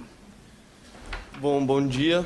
Primeiro, eu agradecer o convite aí do MAN para o Transmuseu. Oi? Eu prefiro falar em pé também, mas o cara ali já está armando a câmera de novo e não conseguiu te filmar. Então, vou ajudar ele ali. Eu também, eu pensei nisso, mas eu preciso operar aqui. Primeiro, como eu sempre começo, quando eu vou falar sobre o que eu vou falar hoje, eu gostaria de saber quem já ouviu falar de crowdfunding. Levanta a mão. 50-50, né? E quem já ouviu falar do Catarse? Também, uma galera. Legal. Então, primeiro eu vou falar para quem não conhece, nunca ouviu falar de crowdfunding, eu vou tentar explicar um pouco do termo, um pouco da história, né, de como é que isso surgiu. A definição do termo, da tradução, né, do inglês desse termo para o português, ela já ajuda muito a gente a entender o que significa, né? Crowd vem de multidão, várias pessoas reunidas, né? E funding tem a ver com financiamento, mas também tem muito a ver com fundação, com dar base, né? Então, é a ideia de várias pessoas se reunindo para financiar, para fundar algo, algum projeto, alguma iniciativa das próprias pessoas, né? Isso faz parte de um movimento, e por que a gente usa o crowdfunding, né, como, até que no Brasil esse termo ficou mais conhecido no inglês do que no português. A gente usa bastante financiamento coletivo, financiamento colaborativo, financiamento pela multidão, só que usar o termo em inglês ele é bastante importante também porque mostra que ele faz parte de um movimento global. E isso só surge porque a gente tem um contexto muito específico hoje, e o Felipe já falou também, a Lívia falou aqui no começo, até o André falou também, que é um contexto de alta conectividade entre os seres humanos. A gente nunca teve algo parecido na história da humanidade, esse acesso, né, a qualquer pessoa do mundo. A capacidade que a internet deu de a gente distribuir livremente conteúdo e de você formar público na internet, né, de você se tornar conhecido na internet a partir do que você faz. E a possibilidade de realizar transações financeiras, pagamentos online. Então, o crowdfunding surge numa perspectiva de que a decisão de como as coisas devem ser financiadas, elas não devem vir de cima para baixo, elas devem acontecer no âmbito entre as pessoas. As próprias pessoas decidem o que deve e o que não deve ser financiado. As próprias pessoas propõem os projetos, como isso já acontece, e as próprias pessoas definem se esse projeto deve ou não deve ser financiado. O primeiro caso de crowdfunding que a gente... aliás, só para desmistificar também um pouco o termo, né? O crowdfunding, para mim, não tem nada diferente do que a gente faz aqui há séculos, que é a vaquinha e o mutirão, né? A gente já faz isso, já está na história do Brasil até muito forte, né? A coisa do mutirão dentro de comunidades, mas a vaquinha também é um conceito conhecido aqui. Então, vamos entender o crowdfunding como vaquinha, mas o crowdfunding como... e essa nova tendência, vamos dizer assim, que eu não gosto de falar isso, mas é o que tem sido colocado, ele surge em 2006, lá na Holanda, com um site que chama Sell a Band, que é venda sua banda. E a ideia dos caras foi bem simples. Falaram assim, por que a gente tem que gravar um CD, masterizar, produzir, encapar, levar para a loja, e só aí a gente vai saber se o consumidor vai comprar ou não o CD. Vamos inverter essa lógica. Vamos trazer o consumidor, ou nesse caso das artes, eu gosto mais de usar a palavra apreciador, a pessoa que aprecia a arte de alguém, vamos trazer esse apreciador para o início do processo. Ou seja, o CD só vai ser gravado se as pessoas decidirem que ele vai ser gravado. Então, como que as pessoas decidem? Para gravar o CD eu preciso de $30.000 ou R$30.000. Então, eu dividi, lá o Celaband, essa empresa holandesa, fez assim, eu dividi em cotas que as pessoas pré-compravam o CD do artista por R$30. Então, eu precisava juntar 1.000 pessoas contribuindo com R$30 para eu ter R$30.000 e poder viabilizar o projeto e viabilizar a gravação do CD. Ou seja, a gente só inverteu a lógica. A gente trouxe o público para o início do processo. O público não atua somente como uma pessoa que recebe o produto, o serviço cultural lá na ponta. Ele entra para dentro do barco. Ele se aproxima do processo como um todo. Ele se apropria também desse processo. Ele vive essa experiência muito mais. E aí, a partir desse caso, em 2006, diversos outros sites começaram a surgir, o movimento começou a ganhar força. Em 2008, surge um site nos Estados Unidos chamado Indiegogo, que cria esse sistema de recompensas mais elaboradas. Porque, nesse caso do Celaband, né, dessa empresa holandesa, a pré-compra do CD era a coisa mais clássica. O Indiegogo ele traz outras formas de se apoiar, outras formas de contrapartida. Então, em vez de só ser a compra do CD, quem apoiar com R$100 ganha o CD e ganha o ingresso para ver o show de lançamento. Quem apoiar com R$200 ganha o CD, ganha o ingresso e ganha também uma visita aos bastidores. Quem ganhar R$1.000, a banda tatua o nome das pessoas. As recompensas elas foram criadas justamente para tornar isso algo divertido e também para ajudar as pessoas a definirem com quanto elas vão apoiar. E também se criar formas de as pessoas apoiarem de maneira diferente e conseguirem benefícios a partir de quanto elas estiverem dispostas a apoiar.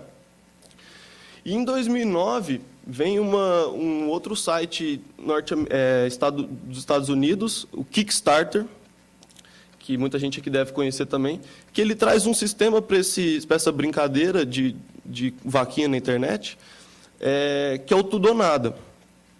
Ou seja, as pessoas estabelecem uma meta, estabelecem um prazo para atingir essa meta, que normalmente em todos os sites isso trabalha com 60 dias, e se nessa corrida, dentro dos 60 dias, para atingir uma meta, o realizador não consegue bater esse objetivo, o dinheiro é devolvido para as pessoas que apoiaram o projeto. Ou seja, ele cria um joguinho nisso aí, né? Ele cria uma sistemática de jogo, que se você só recebe o dinheiro que você se propôs a arrecadar, se você realmente atingir essa meta. Então, o sistema se tornou ganha-ganha para todo mundo. O realizador recebe o dinheiro somente se ele bater a meta, o apoiador recebe a recompensa somente, essa contrapartida que a gente estava falando aqui, somente se o realizador tiver o dinheiro necessário, que ele falou que é necessário para ele poder executar o projeto, e o site que realiza esse serviço só recebe a sua taxa pelo serviço, se o realizador bater a meta. É tudo ou nada para todo mundo. E dentro desse contexto, em 2010, eu estou de olho no tempo ali, dentro desse contexto, em 2010, a gente descobre aqui no Brasil essa coisa acontecendo lá fora. E percebe que aqui no Brasil não se falava nada sobre isso em 2010. Não existia palavra no Wikipedia, nunca se tinha falado. E eu estou falando em português, eu não estou falando aqui no Brasil. Tanto que em Portugal também não se falava nada sobre isso. E a gente começa a olhar abismado e fala, o que é isso, né? Por que isso não está acontecendo no Brasil? Um contexto que foi amplamente falado aqui pelos palestrantes anteriores de financiamento de projetos, que é burocrático, é concentrado, dificulta a inovação, né? Continua nas mãos de grandes, dos grandes captadores, hein? Dos grandes produtores, é focado em projetos de grande porte, justo que as empresas, os captadores, acabam investindo para ter exposição de marca, então é muito difícil financiar um curta-metragem de uma faculdade aqui do lado aqui de São Paulo, ou financiar um filme de uma grande produtora. É muito mais fácil a grande produtora conseguir. Então, surge aqui, em 2010, esse movimento de crowdfunding aqui dentro do Brasil. E justamente para isso, surge de uma demanda da própria sociedade, de pessoas que viviam essa questão, que não é meu caso, mas eu comecei a perceber isso muito mais influenciado pela ideia do modelo, né? E depois, ao me aprofundar nas discussões de lei de incentivo, principalmente, surge uma demanda da própria sociedade em criar alternativas para se viabilizar mais projetos da própria sociedade. Então, em 2011, peço para colocar aqui só. Então, em 2011, a gente lança o Catarse, justamente com essa intenção de criar opções frente a uma via, criar opções, criar uma via, uma alternativa paralela a fomento de cultura, de projetos criativos, a gente chamou aqui no Brasil. A gente não só focou na cultura, focou em projetos criativos, projetos sociais, projetos inclusivos. Desde que não sejam assistencialistas, né? O Catarse colocou isso como um ponto-chave aqui. O projeto tem que captar o dinheiro e produzir alguma coisa. Usar o dinheiro e entregar algo, né? Produzir algo criativo, um serviço, um produto. Então, criar uma opção frente a essa via congestionada de projetos tradicionais. Como? Aproximando as pessoas. O Catarse surge, então, como um espaço onde as pessoas se aproximam umas das outras para viabilizar projetos criativos. E aí, entrando do lado dos museus, né, isso já começou a ser bastante utilizado. A gente tem o caso da Bienal, que eu vou mostrar o vídeo aqui, que aconteceu ano passado, mas também, por exemplo, alguns exemplos que eu pesquisei antes de vir. O Louvre já utilizou, até no livro do Reprograme, aliás, o livro do Reprograme, que o André citou, o artigo que ele escreveu para lá, foi um livro que foi financiado aqui, a versão brasileira, né, ele foi financiado através do Catarse, depois eu mostro aqui a página dele, foram 70 pessoas e ele levantou R$10 mil. Dentro do livro do Reprograme tem a história se eu não me engano, é a curadora do Louvre que conta, né, que ela financiara a compra de um quadro do Lucas Cranach, se eu não me engano, que é As Três Graças. Eles já tinham levantado R$3 milhões, 3 milhões de euros, junto a patrocínios empresariais, e faltava €1 milhão para poder comprar a obra para o Louvre. E aí ela conta que nenhum patrocinador empresarial iria completar esse 1 milhão. Eles lançam uma campanha contando uma história para você poder fazer parte da compra de uma obra para o Louvre, e 7 mil pessoas levantam esse valor, e eles compram a obra e fazem uma exposição somente para os apoiadores. Outra coisa que eu já ouvi também, o Panteão, também em Paris, está sendo restaurado, uma parte do Panteão, levantando grana dessa maneira, junto com as pessoas, os cidadãos parisienses. E outra coisa, um próprio museu, que eu vou mostrar aqui também, um próprio museu levantou grana para o Museu do Tesla, do Nikola Tesla, que é um físico sérvio, pai da eletroestática, eletromagnetismo, coisa assim. Levantou R$1.370.000 para construir o Museu do Tesla numa cidade nos Estados Unidos. Então, o que eu quero mostrar aqui é que dessa maneira a gente cria espaço para que as decisões sobre o que deve ou não deve ser financiado, elas deslizam da mão de intermediários, de pareceristas e de várias outras instituições no meio desse processo, de empresas, de departamento de marketing, de várias outras coisas assim, para as mãos do próprio público, que decide, contribuindo com pequenas quantias. A média no Catarse é de R$40, menos que o Vale Cultura ainda. A média do R$40 começam a contribuir com projetos e a viabilizar dezenas de projetos, e o Catarse agora a gente está chegando, só para dar números, antes de entrar no case da Bienal, o Catarse tem 466, isso a gente está em 2 anos e 3 meses já, o Catarse surgiu em janeiro de 2011, são 466 projetos que bateram tudo, né, nesse processo, o Catarse também é tudo ou nada. São R$6.308.000 arrecadados. Isso não quer dizer que foram repassados, né, esse dinheiro, porque tem aqui esse valor. É todo o dinheiro que entrou no site. Seja projeto que está no ar em captação agora, seja projeto que foi foi fracassado, né, não atingiu a meta. Então, o valor de repasse mesmo do Catarse está chegando a 5.500 milhões. Isso em 2 anos. E são mais de 56 mil apoiadores diferentes que já colocaram pelo menos R$10 em algum projeto no Catarse. Para explicar um pouco da estrutura, todo projeto tem que ter um vídeo, né, que é a peça-chave do projeto, é como ele vai viralizar o projeto nas redes. Ele vai contar a história, ele vai contar a narrativa, ele vai seduzir as pessoas através do vídeo. E junto com isso ele define as recompensas, que é o que a gente estava falando aqui, né? O apoio de R$25, o que ele recebe, seu nome publicado no site da Bienal, como apoiador do projeto. 55 ou mais, você já recebia o exemplar da linha do tempo, da Bienal. 75, você recebia, além do anterior, um convite para abertura, exclusivo para convidados. E aí você vai definindo contrapartidas a seu gosto.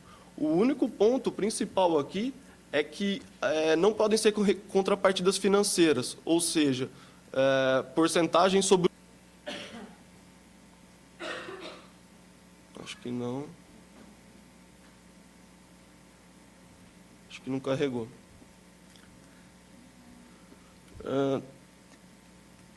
Deixa eu tentar de novo, senão a gente continua. Não carregou. Oi?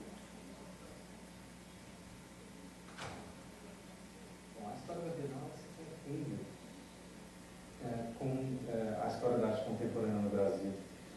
E existe uma riqueza muito grande da Bienal no intercâmbio, tanto do Brasil com o que acontecia no resto do mundo, quanto com o próprio... Acho que, deixa eu dar uma carregada, enquanto isso eu vou... Então, e aí também...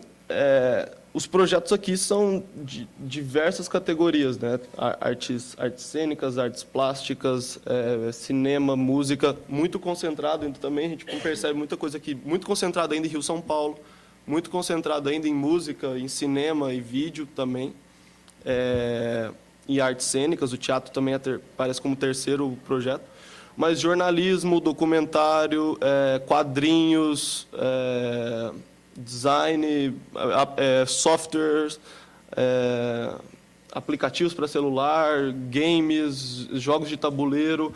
Aqui a gama é bem variada, dança, gastronomia, é bem variada de projeto.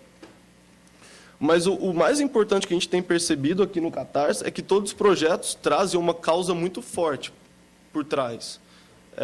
E aí essa coisa a própria curadora do Louvre ressalta muito bem nesse artigo do Reprograme, que existe uma história muito forte por trás de cada projeto. Seja a história pessoal de uma banda que rala há 3, 4 anos e não conseguiu gravar ainda seu primeiro CD, ou então uma banda que rala há muito tempo e não conseguiu ainda gravar o seu DVD, seja uma companhia de teatro que também não tem o dinheiro necessário para comprar o figurino, para poder fazer a cenografia da peça.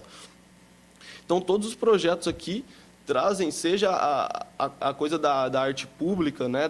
Por exemplo, esse projeto que acho que todo mundo já viu esse painel aqui na Avenida Tiradentes, que é essa conquista da arte do espaço urbano, né? Das intervenções urbanas, na necessidade de manter um painel como esse, que seria pagado, se não fosse pagado, se não se pagasse o aluguel para empena do condomínio.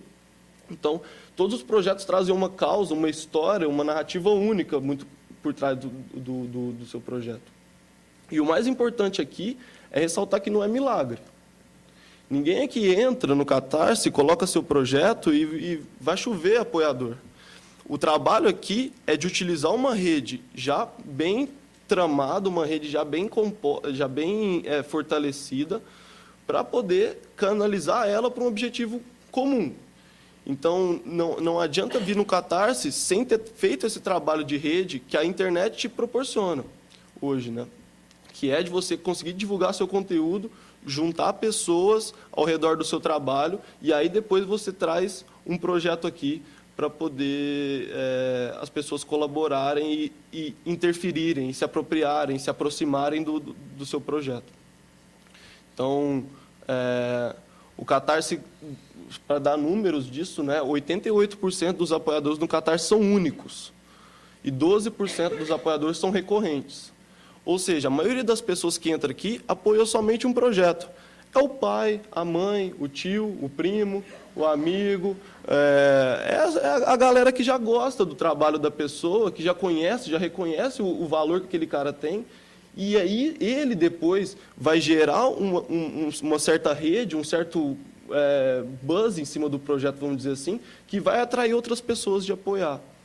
Então é muito importante que isso fique claro, né? Que não é a solução dos meus problemas, não, é o início de um problema que você vai ter para captar esse dinheiro. Que é um problema muito legal, dá trabalho para caramba, o André pode falar nisso, eu tenho certeza, é um esforço, é um trabalho fazer essa captação, mas depois você ganha pessoas que são muito mais do que consumidores, clientes, se tornam evangelizadores mesmo, gostam, vivem a experiência e contam isso para as outras pessoas, né? Distribuem essa informação entre outras pessoas da rede dele, né? Eu gosto do termo evangelizadores.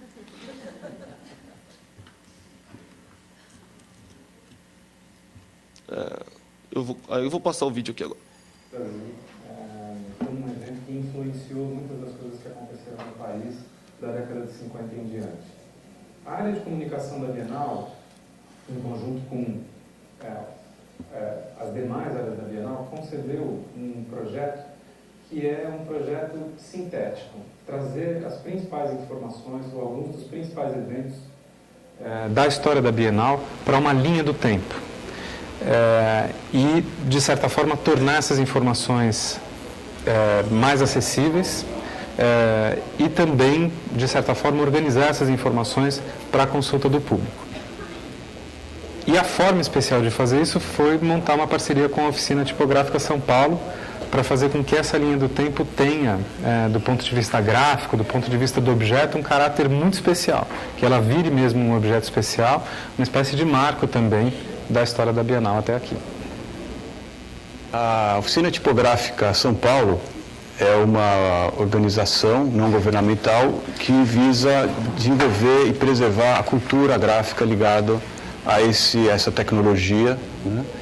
E para nós, desenvolver um projeto para a Bienal dentro dessa proposta é muito estimulante, e porque vai de acordo com uma das nossas missões, né? Que é desenvolver projetos gráficos experimentais.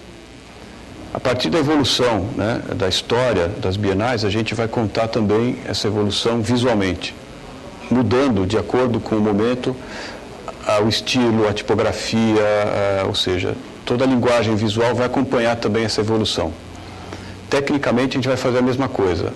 Nos primeiros anos, a linha do tempo vai ser impressa sem tipografia, passando depois, nos anos 70, para a impressão offset, e, nos últimos anos, na impressão digital. Então, conceito, linguagem e técnica vão contar também a história, cada um dentro da sua linguagem.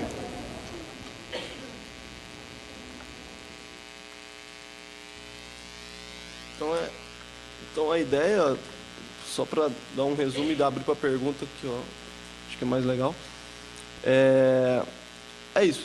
Você trabalha basicamente dando autonomia e independência e deixando as pessoas se conversarem e se entenderem para ver se o projeto de fato é um projeto interessante, se de fato as pessoas querem ver um projeto desse ir para a rua, e do lado do realizador, ele ganha autonomia e independência para executar do jeito que ele quer, né? Sem ficar com muita amarra em vários pontos aí do sistema. Então a gente acredita que essa aqui é uma alternativa mesmo. Eu acredito, a gente foca bastante em projetos de menor porte, né, de até 100, 200 mil reais. O maior case do Catarse captou 180 mil reais. Então, a gente está ainda... E gosta de ressaltar, a média dos projetos é de 10, 15 mil reais.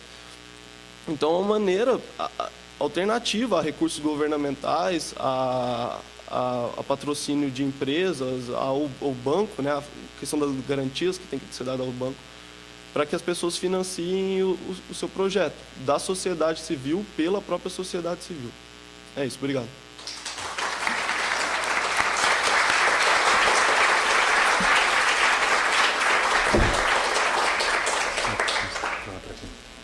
Quem tiver interessado, o produto que a Bienal fez está aqui para consulta.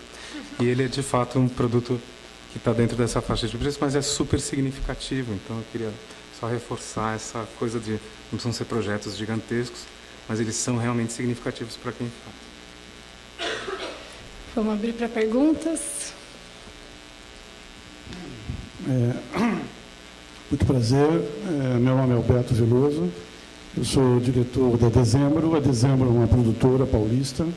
Ela tem 3 unidades de negócios. Ela faz livros com a Stable Book, de arte, faz documentários e faz conteúdo para iPad e iPhone. E nós trabalhamos com a iniciativa privada. Dos nossos projetos, nós temos 10 anos. Nós fizemos alguns, por exemplo, a série das Embaixadas do Brasil no Mundo. Fizemos em Washington, com a BNF. Fizemos Londres com o Itaú. Fizemos agora Santiago com o Itaú. Fizemos Portugal Telecom Lisboa, resgatando a série das embaixadas e das representações brasileiras no mundo. Fizemos agora a série também das telecomunicações, contamos a história das telecomunicações no mundo, desde Glambel até os meninos do Facebook, para a Nortel Networks do Canadá. Fizemos agora 500 anos das comunicações no Brasil para Claro, e fizemos também grandes personalidades das comunicações para o grupo Alcatel-Lucent. Na área de saúde, fizemos a história da medicina brasileira, o Daniel Pisa escrevendo para o Grupo Fleury, a biografia de Carlos Chagas, também para o Grupo Fleury, a história da gripe para o Grupo Roche, a primeira editora no mundo que fez o livro da história da gripe, na frente de Berlim, Nova York e Londres. Foi uma editora de São Paulo que fez a nossa.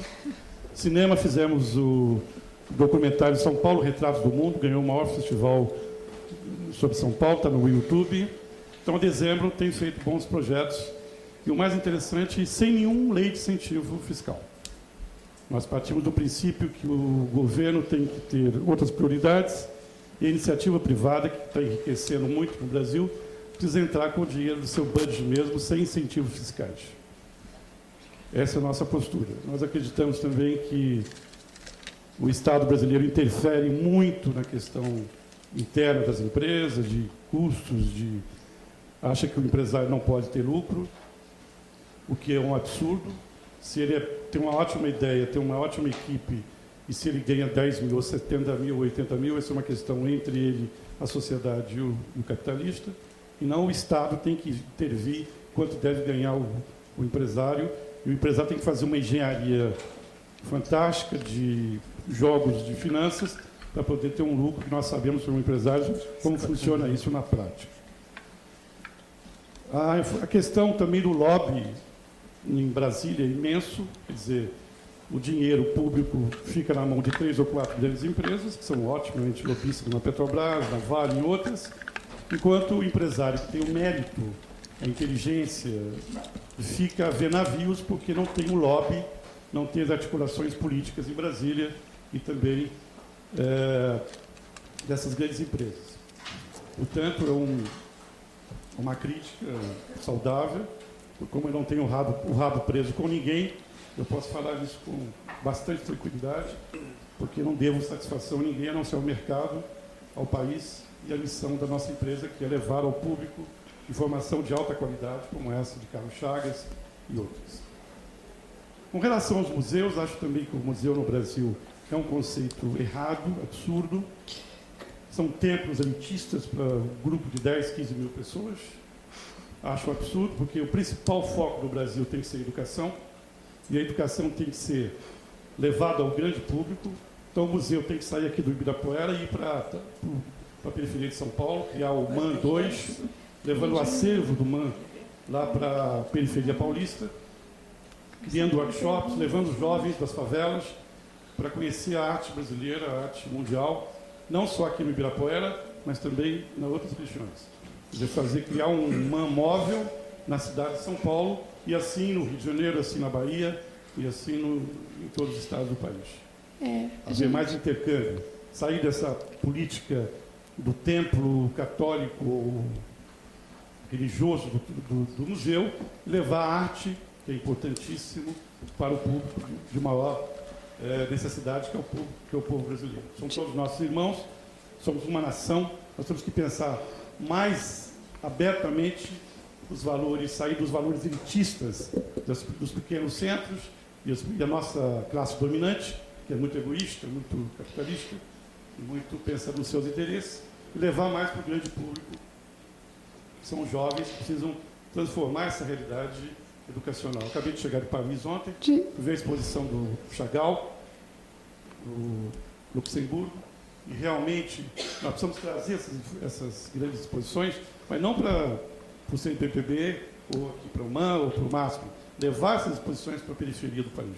Desculpa te cortar, nós estamos com o tempo meio apertado. Só para queria encerrar, focar nas perguntas. Eu só queria fazer esses comentários. Tá. E desculpe se me estendi, mano. Não, desculpa, a gente está com pouco tempo. Tá?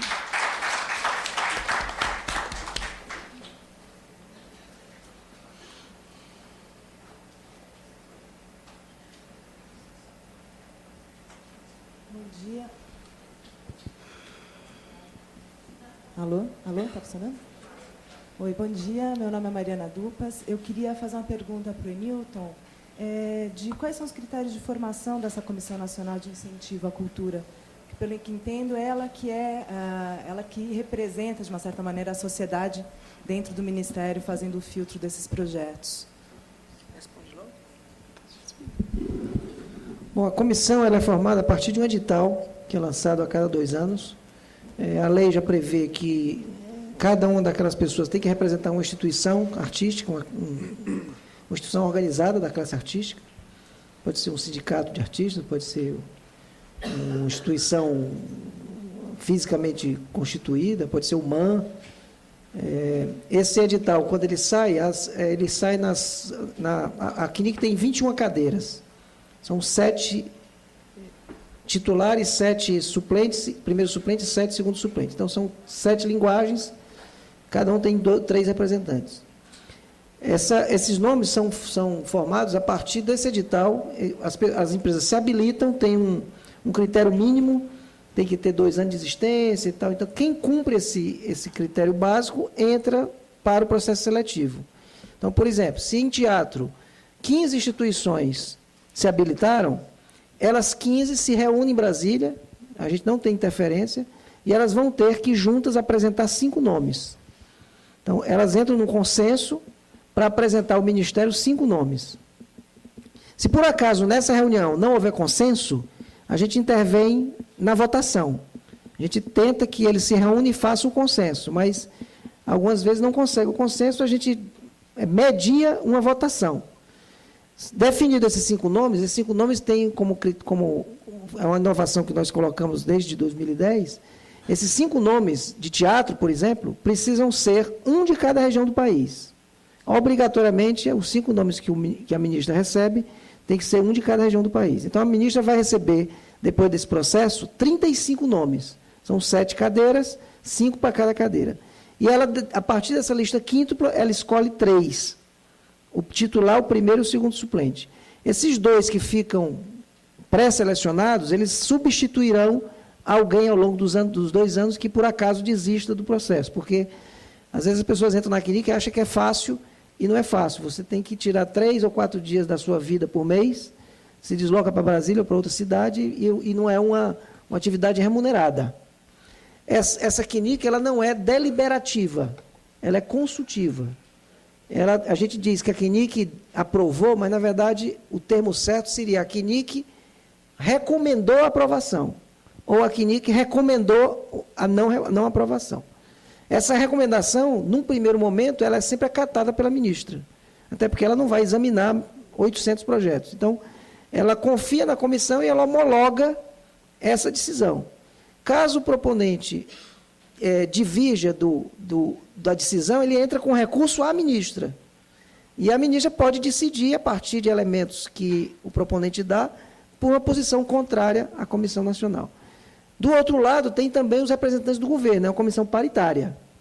Eu tenho 7 votos, a cada votação eu tenho 7 votos da sociedade civil e 7 votos do governo, que representam aquelas 7 instituições vinculadas do Ministério. Um representante da FUNARTE, um do IFAM, um do IBRAM, e essa comissão é paritária, são 14 votos, e o voto de Minerva é do presidente, que é a ministra. E eu represento a ministra nessa comissão como suplente da ministra. Eu estou há 3 anos presidindo a ministra, eu só usei a prerrogativa de voto Minerva uma única vez. É sempre a comissão que define. Está no site do Ministério, é tudo. Aliás, você tem acesso até à plenária da reunião. Ela é transmitida pela internet. Na hora que começa a plenária, você entra no site do Ministério e você ouve toda a plenária. Tem um íconezinho desse. Ouça aqui agora a CNIC. Você pode ouvir toda a transmissão da reunião.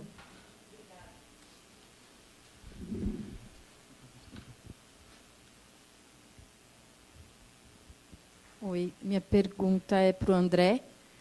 Eu queria saber se você podia falar um pouquinho mais de como estava a Bienal antes, e você falou dessa questão das mudanças que tiveram, quais foram os teus desafios e o que vocês atingiram. Queria que você falasse um pouco do antes e do depois. Então, vou ser bem rapidinho. Na verdade, a Bienal ela não tinha, do ponto de vista da comunicação, nenhuma estrutura permanente, né? E, digamos assim, esse norte de pensar a instituição a partir da estratégia de marca foi o que, no final das contas, estruturou a própria área de comunicação como uma área permanente da Bienal. Então, a estruturação dela é estratégica e é institucional, antes de ser, digamos, uma área de apoio para as exposições, para as publicações e tudo mais. Então, ela é antes institucional de estratégica e depois ela serve de apoio. Mas antes a gente não tinha, de fato, nada. Tinha uma série de ideias que foram sendo construídas junto com essa área de comunicação. A experiência até o momento é bem o que eu falei. Assim, a gente construiu, digamos assim, até o momento, uma ideia forte e as ferramentas para trabalhar com ela, mas a gente agora precisa colocar essas ferramentas para funcionar. E essas ferramentas, na verdade, assim, a gente tem os conceitos na mão, mas tem um monte de coisas para fazer, né? Tem um plano de comunicação de verdade para finalizar, o plano de captação precisa ser mais aprofundado, o trabalho com as equipes precisa ser feito de uma forma muito mais profunda, em todos os níveis, né? Inclusive na diretoria, inclusive no educativo, o educativo que é talvez a força fundamental da Bienal, ele que justamente talvez seja o maior impacto da Bienal nesse sentido e cria de todas as redes da Bienal a maior e mais significativa em termos, né, do público e do alcance nacional, isso que a gente está falando. Enfim, eu acho que esse é meio o estado da coisa. Mas eu queria aproveitar que você fez essa pergunta só para pontuar uma coisa que eu também senti depois da fala meio acadêmica, meio professoral aqui, que acabou ficando por causa da leitura, que a ideia aqui não era falar assim, a Bienal é o máximo, né, que seria uma postura arrogante. A ideia foi apresentar um estudo de caso da Bienal, justamente porque, como ela lida com tanta gente, tanta coisa, tem sempre um ponto de contato onde alguém pode se identificar, né? Tanto uma instituição maior, quanto instituições que lutam para sobreviver em âmbitos menores, quanto, enfim, é mais procurar pontos de contato para discutir as estratégias, né? Então, a ideia foi justamente abrir um pouco do processo, deixar ele bem... a gente, na verdade, está bem à disposição para falar sobre ele, ele é um processo aberto. Eu diria que, embora a gente tenha muita coisa para fazer, a gente tem esse espírito público do debate sobre o que a gente está fazendo lá dentro, né? Isso é uma coisa que, digamos assim, é uma postura... a gente não está fazendo um projeto secreto de branding, a gente está justamente o contrário, a gente está procurando compartilhar um processo, e a ideia aqui era realmente, digamos assim, abrir isso como uma discussão e dizer que a gente está totalmente à disposição para discutir isso, que nos interessa mesmo o debate.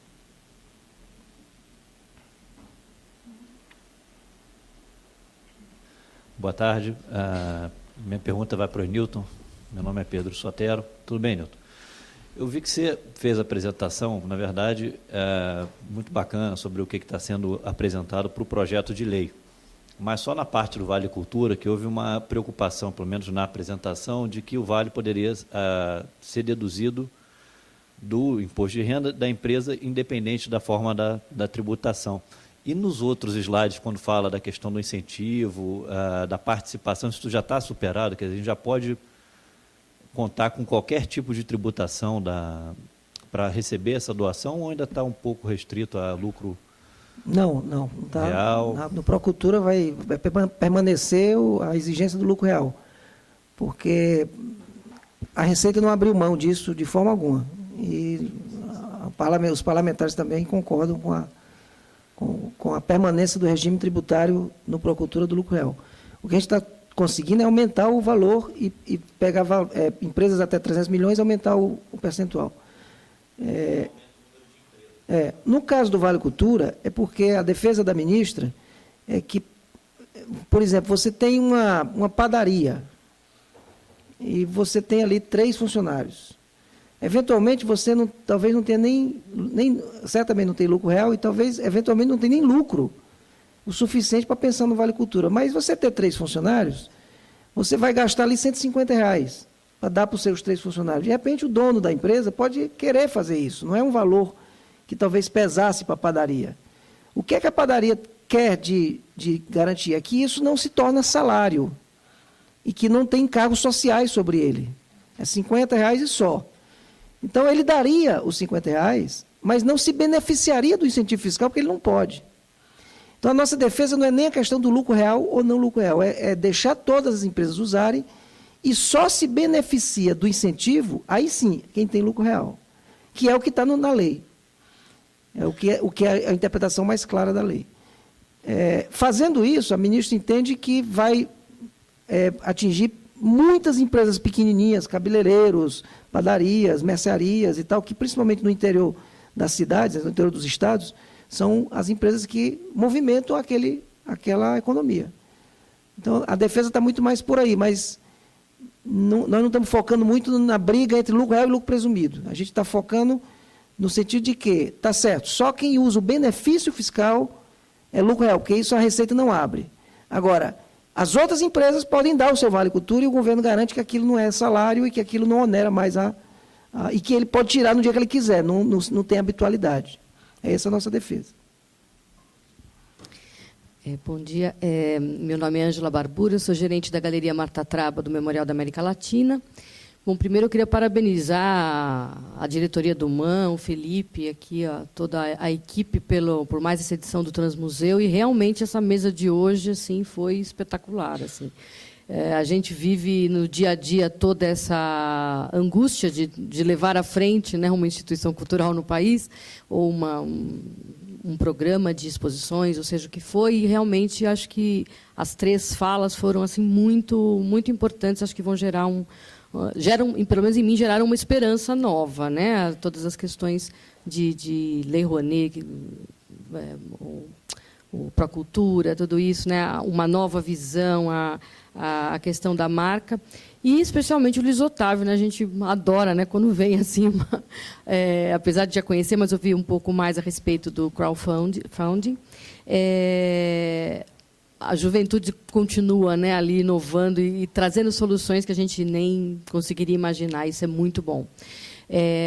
Eu queria te perguntar, Luiz Otávio, como funciona essa questão de incidência de impostos, essas coisas com relação ao valor captado. Fiquei na dúvida, porque a gente é bárbaro, quer dizer, já até participei de alguma coisa desse tipo, mas não sei como é que funciona nesse sentido da fiscalização, de tributos, essas coisas. Essa é uma área ainda que não existe uma legislação específica para esse tipo de captação, né? Até porque é muito difícil enquadrar devido à variedade dos projetos que captam dessa maneira, principalmente devido à questão das contrapartidas, né? Muitos podem ser encarados como uma venda mesmo, né? Você está vendendo um produto e só recebendo antecipadamente dele ser concluído. Normalmente, o que a gente tem visto, e a maioria dos contadores tem, e o que a gente fala faça um trabalho muito próximo ao seu contador na hora de receber esse dinheiro, né? E, normalmente, o que a gente tem visto é receber esse dinheiro como uma doação. Eu queria perguntar como é que o André, na Bienal, mas acredito que foi via doação também. 90% que a gente tem visto é isso, é uma doação espontânea de uma pessoa física para outra pessoa física, para uma pessoa jurídica. E cada estado tem a sua regulamentação de doação, né? Tem estados que tem teto, você pode ir até R$30 mil sem imposto de renda, ou até 20, até, sei lá, tem vários estados que tem esses tetos, e passando disso incidem alíquotas diferentes também do imposto chamado ITCMD. Então, o que a gente tem visto é que todas essas transações que têm acontecido aqui funcionam e são encaradas por ambas as partes como doação.